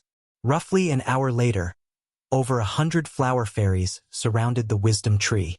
These flower fairies hid behind the foliage, clearly wary of Sullen's group. On the other hand, Xanthi got along quite well with them. Perhaps her natural fairy bloodline was taking effect. Seeing this situation, Sulen allowed Xanthi to interact with the flower fairies. As for refining these flower fairies into fairy dust, Sulen wasn't that perverted. These flower spirits were nurtured by the wisdom tree. They were most likely used to take care of the wisdom tree. Moreover, these flower spirits could make a special 100-flower honey. They were quite pretty, so it was fine to let them live here. They could also take care of the demonized plants in the secret land. It was killing 2 birds with 1 stone. These flower fairies were basically tier 1 creatures. Although they looked small and cute, they were still very strong to ordinary people. Most flower fairies wouldn't change from the moment they were born. Only a small portion of them would grow stronger with the passage of time. If a flower fairy queen was born from these flower fairies, she would be tier 3 at the very least. If she was lucky enough, she might even reach the mythic tier. However, the chances of that happening were very low. At the same time, it would take a long time for her to reach the mythic tier. After making arrangements for the flower fairy, Su Luan left the secret realm. There were still a lot of resources in his storage space that he hadn't finished dealing with. He had obtained a lot of white dragon meat from killing the white dragon last time. Su Luan wasn't about to let go of the dragon meat. White dragon meat wasn't something that just anyone could eat. According to the legends of his previous life, white dragon meat should be cold, or it should be cold poison. If one didn't have the corresponding ingredients, eating it would kill them. Of course, if one's physique exceeded 20 points, eating some white dragon meat wouldn't be a problem. According to Sullen's plan, the white dragon meat would be turned into dragon breast. The dragon breast was easy to preserve and tasted good.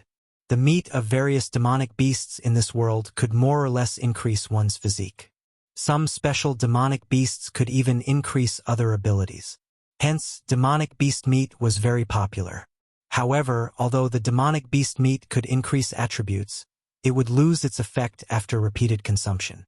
Moreover, the increase in attributes of the demonic beast meat was related to the original attributes of the demonic beast.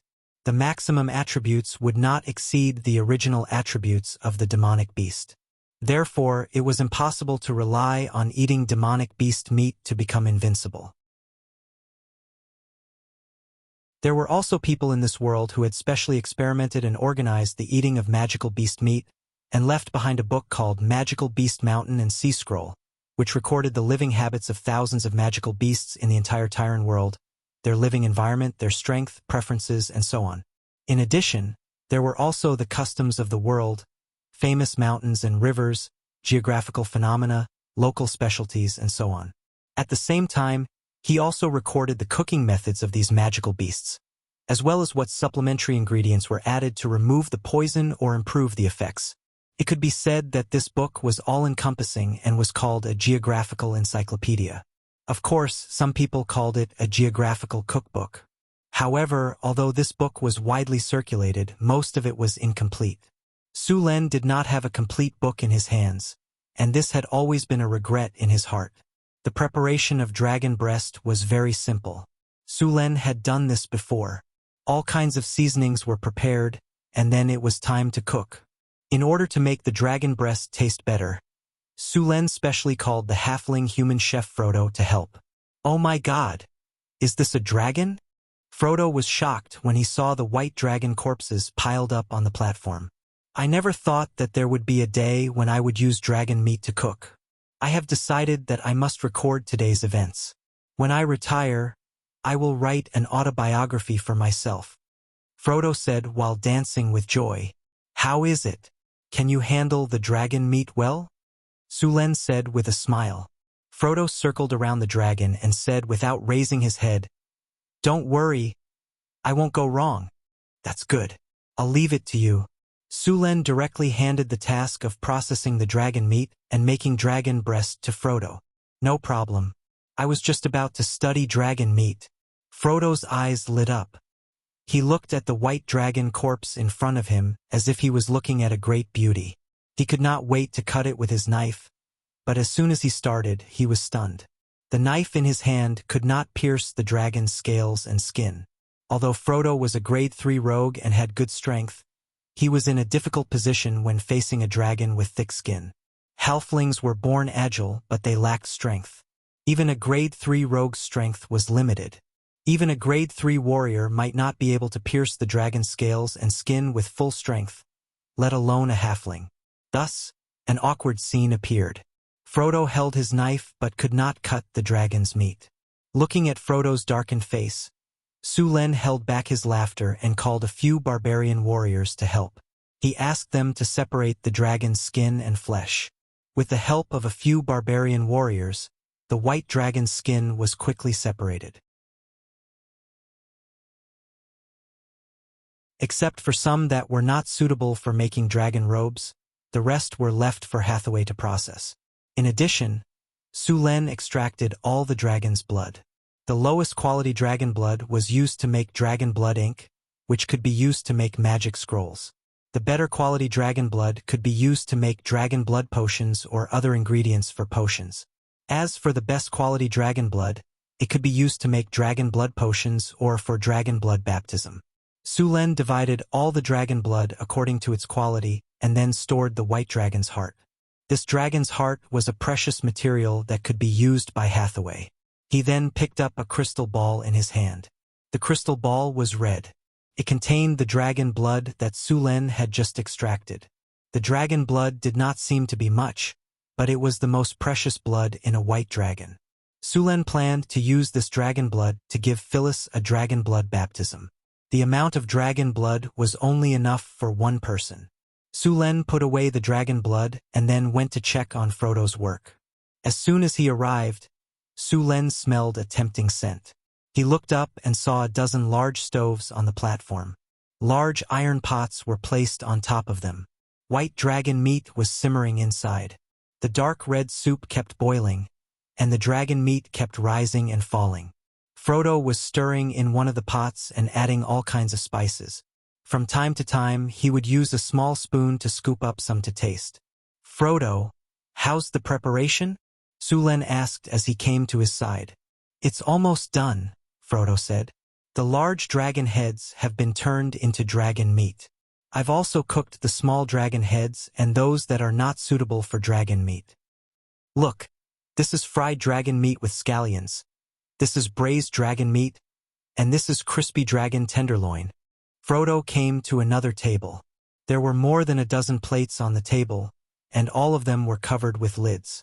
Frodo picked up a few of the lids and introduced them to Frodo.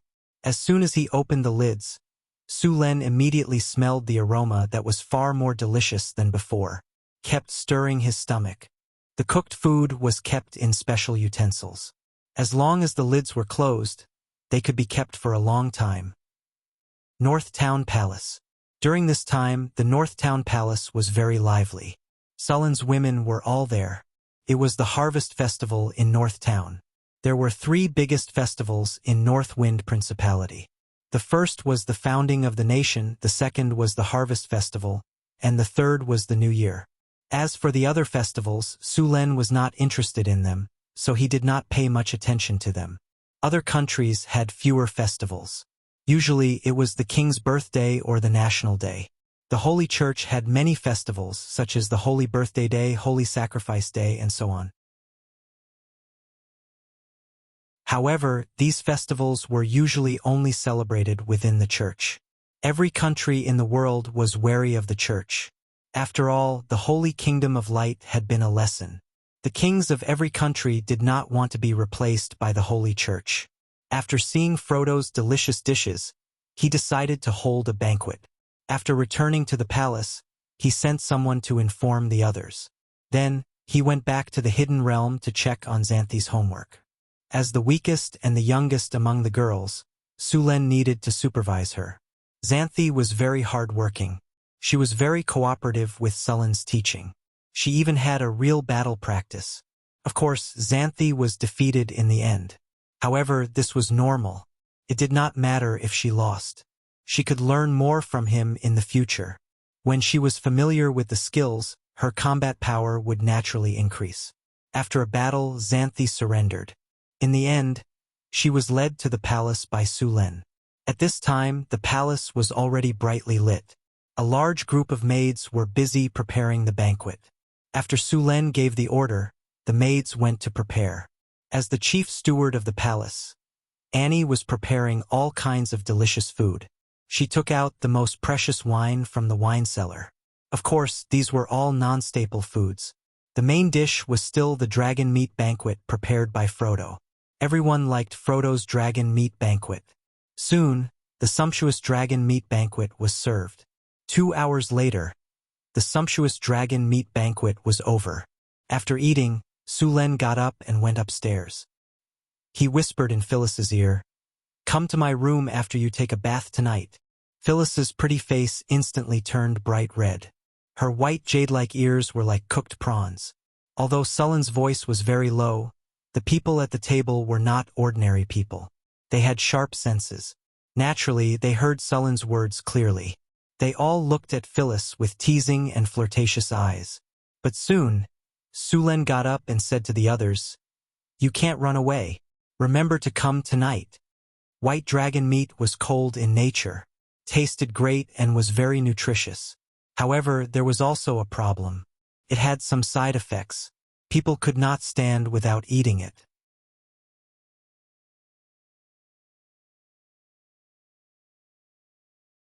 Chapter 597.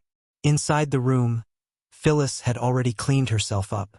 She was wearing a pink princess dress with a low cut. She was wearing a pair of black silk stockings on her slim legs. She looked so pure and sexy. She looked very charming under the dim light. Sullen's eyes lit up when he saw Phyllis's outfit.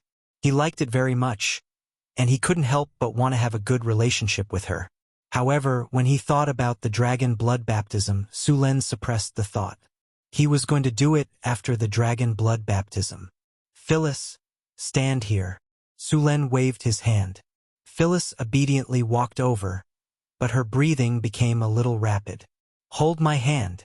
Su Len reached out his hand. A soft and delicate hand reached out.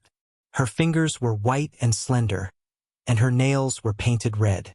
The white jade hand and the red dots made her look very beautiful. Su Len felt a layer of calluses on her hand. It seemed like Phyllis didn't waste her bloodline. She often practiced with her sword and martial arts. The power of thunder and lightning in Su Luen's body moved slightly, and then entered Phyllis's body through his palm. Phyllis's palm was slightly numb, and then a bolt of thunder and lightning quickly entered her body. Phyllis couldn't help but shiver. After the lightning energy entered Phyllis's body, it began to circulate in her body. After a while, Su Len opened his eyes in disappointment. Phyllis's dragon blood concentration wasn't high. Among the dragon blood wizards, this concentration was only below average. No wonder Phyllis's strength didn't increase quickly, and the awakening of her dragon bloodline talent was a little slow. After awakening a dragon bloodline, the first thing one would awaken was dragon strength, followed by dragon scale armor and dragon's breath. As one's strength increased, these abilities would also improve step by step. Aside from these, after a dragon bloodline warlock reached a certain level of strength, they would also awaken dragon's constitution, which would greatly increase their vitality. When a dragon bloodline warlock reached tier 4, they would grow a pair of dragon's wings. With dragon wings, a dragon bloodline warlock's flying ability would be improved, and their aerial combat ability would be strengthened. When they reached the legendary level, dragon bloodline warlocks would become half-dragon, which would greatly increase the dragon bloodline warlock's various body resistances. They would also be immune to sleep, paralysis, fire, according to the color of the dragon, and so on. Dragon bloodline warlocks not only had powerful spells, but they also had martial skills that were not inferior to warriors. Could be said that they were very powerful. Under the dim light, Su Len loosened his grip on Phyllis's slender hand, and his mind raced. He needed to make adjustments during the dragon blood baptism according to the density of Phyllis's dragon blood, so that she could better absorb the power of the dragon blood. Turn around. Soon, Su Len had finished calculating the distribution ratio. He directly said to Phyllis, "Take off your clothes too. What kind of trick are you thinking of now?" Hearing Sullen's words, Phyllis's pretty face turned crimson, and her charming big eyes rolled at him flirtatiously. Sulen reached out and knocked on her head, and said, "What are you thinking? I'm going to give you a dragon blood baptism." Ah! Hearing Sullen's words, Phyllis's already crimson face turned even redder. She instantly realized that she had misunderstood and wanted to find a hole to hide in. Took her a while to recover. Holding back her embarrassment, Phyllis gave Sulen a fierce glare, and then turned around. She gently raised her slender arm, took a deep breath, and moved her fingers slightly. She unbuttoned her long dress, and then slightly lowered her shoulders. The beautiful princess dress slid down her body, and a fair back that was like white jade appeared in front of Sullen's eyes. With such a beautiful back, it would be a pity if he didn't take out the fire pot. Looking at Phyllis's back that was as smooth as jade, Sulen suddenly had an idea. The loose princess dress slid down her smooth back, and soon revealed her slender waist. Then, it slid down her perky buttocks that were like full moons. This portrait of beauty made Sulen so angry that he almost couldn't help but take Phyllis on the spot. Feeling the scorching gaze behind her, Phyllis smiled in her heart, and then slightly turned back to smile at Sulen. Sullen's breathing immediately quickened, and it took him a lot of effort to calm down. Knowing that this was a small revenge from Phyllis for his behavior just now, Sulen collected his thoughts, took a deep breath, and then took out a crystal ball from the storage space. "The dragon blood baptism is a little painful. Bear with it," Sulen said to Phyllis, and then took out a magic staff. Since the wizard level reached the legendary level, Sulen also asked Hathaway to prepare a magic staff for him. But unlike other people's magic staffs, Sullen's magic staff was made of pure metal, and a lot of runes were engraved on it. Not only could it be used to cast spells, but it could also be used to directly hit people in an emergency. A fist-sized magic gem was inlaid at the top of the magic staff, and it was specially blessed with the effects of crush, heavy strike, armor shatter, and so on. With a bang, a person's head would be directly smashed into pieces, and red and white matter would splatter everywhere. It was very exciting. Sulen gently waved the magic staff, and a strange force surrounded him. The crystal ball in his hand slowly flew up, and then a ray of light flew by. The outer layer of the crystal ball slowly melted, and soon, the red dragon blood stored inside was exposed. The white dragon blood contained a strong cold aura. As soon as it came in contact with the seal, the coldness in the blood was immediately exposed. The red dragon blood did not have a high resistance to cold, and when it felt the coldness, its body could not help but shiver. "Bear with it. I'm going to start." "I'm ready. Let's start." Phyllis gritted her teeth and said. The temperature in the room dropped rapidly, and soon, some white frost appeared on the ground. Phyllis only felt a bone-piercing coldness shrouding her, and a layer of goosebumps appeared on her back, which was as smooth as jade. The dragon bloodline implant was implanted from the spine, which was the most important bone in the human body. The dragon bloodline would then spread from the spine to the surrounding bones. The dragon bloodline would merge with the bone marrow in the human body, and then the human bone marrow would also have the ability to create dragon blood. Of course, this dragon blood was not real dragon blood, but the blood of a dragon bloodline wizard. Sulen gently waved the magic staff, and a thin red line flew out from the floating dragon blood and slowly approached Phyllis's body. As soon as the cold dragon blood touched Phyllis's body, a bone-piercing coldness shrouded her, and her back felt like it was frozen. What followed was a sharp pain. The white dragon blood was not only bone-piercing coldness, it was also very corrosive. If one did not have the help of a wizard or a special dragon blood ritual circle, they could directly pour the dragon blood on their body. Although this method would still allow them to be baptized by the dragon blood, if they were not careful, it would not be strange if they could not withstand the corrosive power of the dragon blood and directly die. This method was usually only used by warriors or knights who were strong enough and had a high enough constitution. If a normal person did this, it would be suicide. Although Phyllis was already a dragon bloodline wizard, her constitution and resistance were still not enough to withstand it. Sulen used the dragon blood ritual circle to baptize her, and the corrosive power of the dragon blood was reduced by a lot. Although it was painful, it was not unbearable. Because of the bone-piercing coldness in the dragon blood, Phyllis's entire back was soon numb and she could not feel anything. "Bear with it," Sulen said softly when he saw Phyllis's painful expression, and his hands moved even faster. One rune after another appeared on Phyllis's back, and under the effect of a surge of mana, they merged with Phyllis's body. Wisps of bloodline power slowly merged into her bones and merged with her original bloodline. Phyllis's bones were also constantly strengthened. The dragon wing bone on her back, which was not obvious at first, was also rapidly growing. The dragon wing bone was a special bone that all dragon bloodline wizards would grow. It grew directly on the spine, and when a dragon bloodline wizard became strong enough, a pair of dragon wings would grow out from it. Sulen waved his magic staff, and some arcane dust slowly merged with the dragon blood. Then, the arcane dust slowly entered Phyllis's spine from the back of her head, and a chill went deep into her bones. Then, under Sulen's command, a large amount of thunder energy condensed into runes and merged with Phyllis's body. When all the runes had merged with her body, Sulen stopped. Then he began to chant a spell, and the surrounding magic light gathered. A powerful force entered Phyllis's body and accelerated the merging of the dragon blood. The powerful energy filled the entire room. Sulen gently pointed his magic staff, and a beam of light rose up. Dragon blood ritual. Immediately, a large number of dragon blood runes appeared on the surface of Phyllis's body, and the bone-chilling cold quickly dissipated.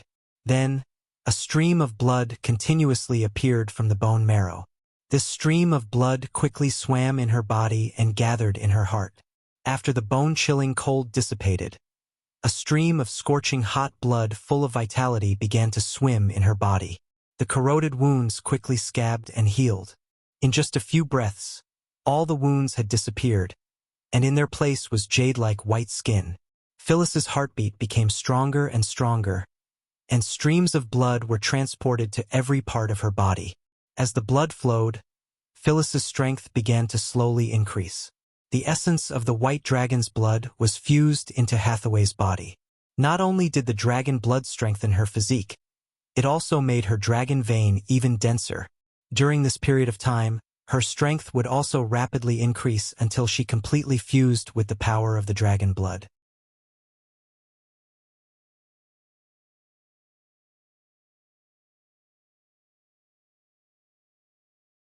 Chapter 598.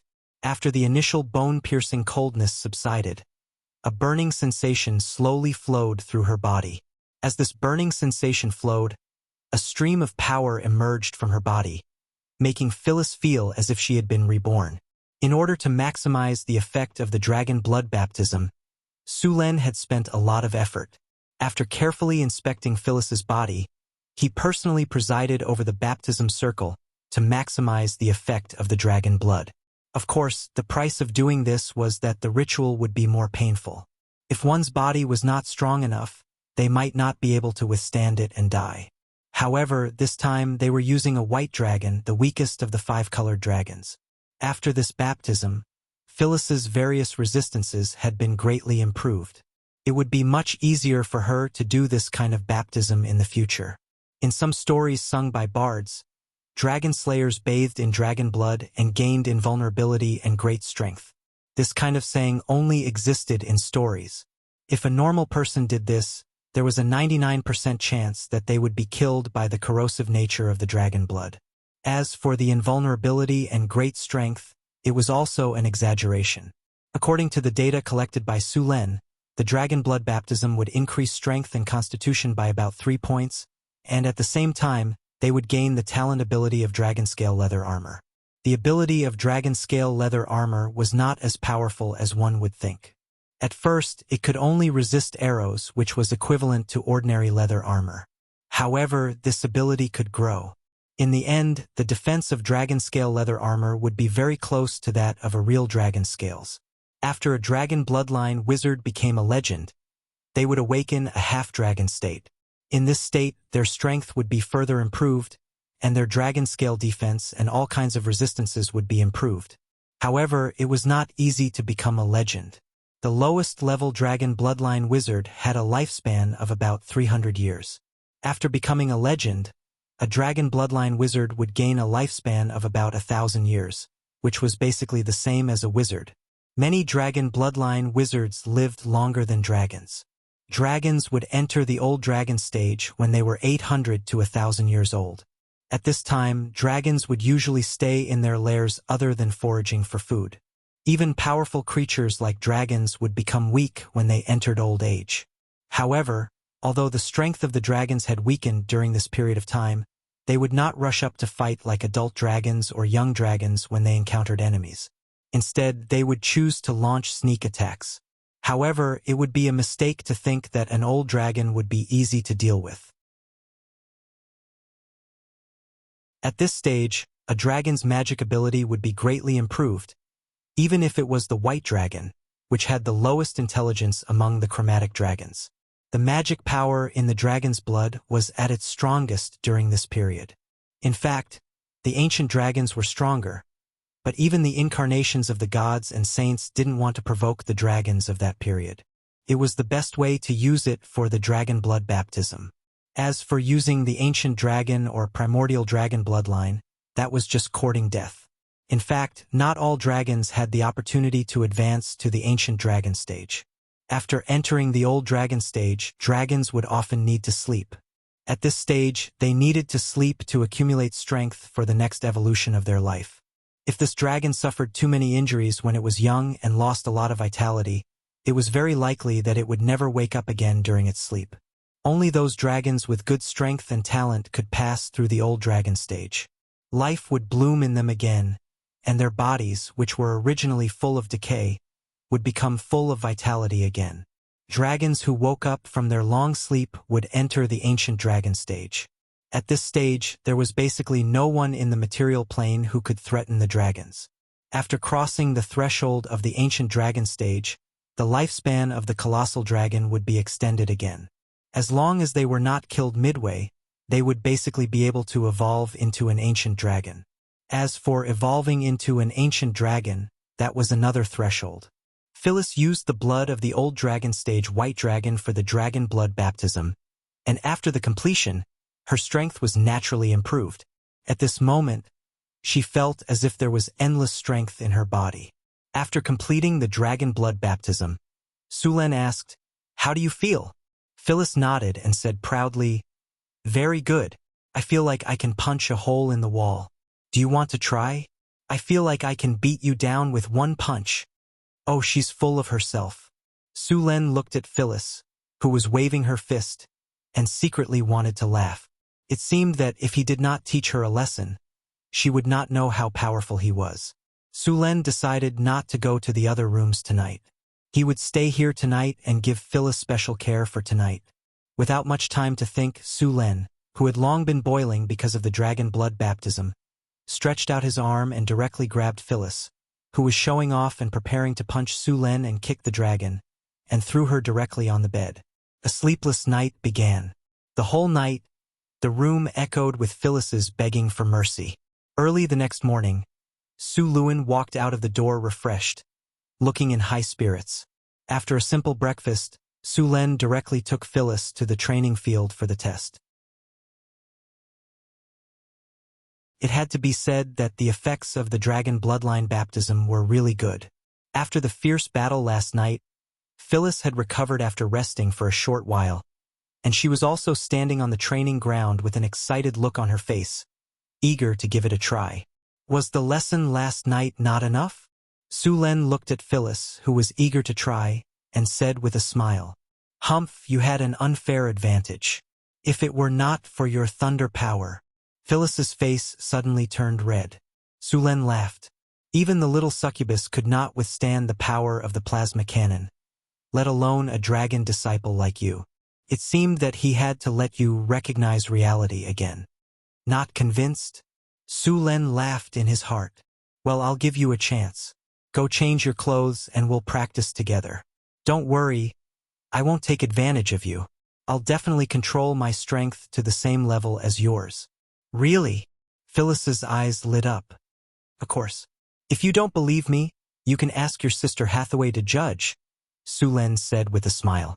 Phyllis's eyes rolled twice, and then she thought for a moment, shook her head and said, No, you're a warrior, and your martial arts are superb. Even if you control your strength to the same level and rely on your skillful combat skills, you're still not something that I can deal with. Then what do you want? Su-Len picked up a wooden training sword and waved it to test the feel of it. How about this, you let Sister Hathaway cast the slow spell, gravity spell, and weakness spell on you, and then you're not allowed to use any energy. That's fair, Phyllis said directly. Well, you might as well just say that I'll stand still and let you decide. Su-Len snorted and said, It's not impossible. As long as you're willing, I have no objections, Phyllis said directly. You wish. We'll do as you said just now.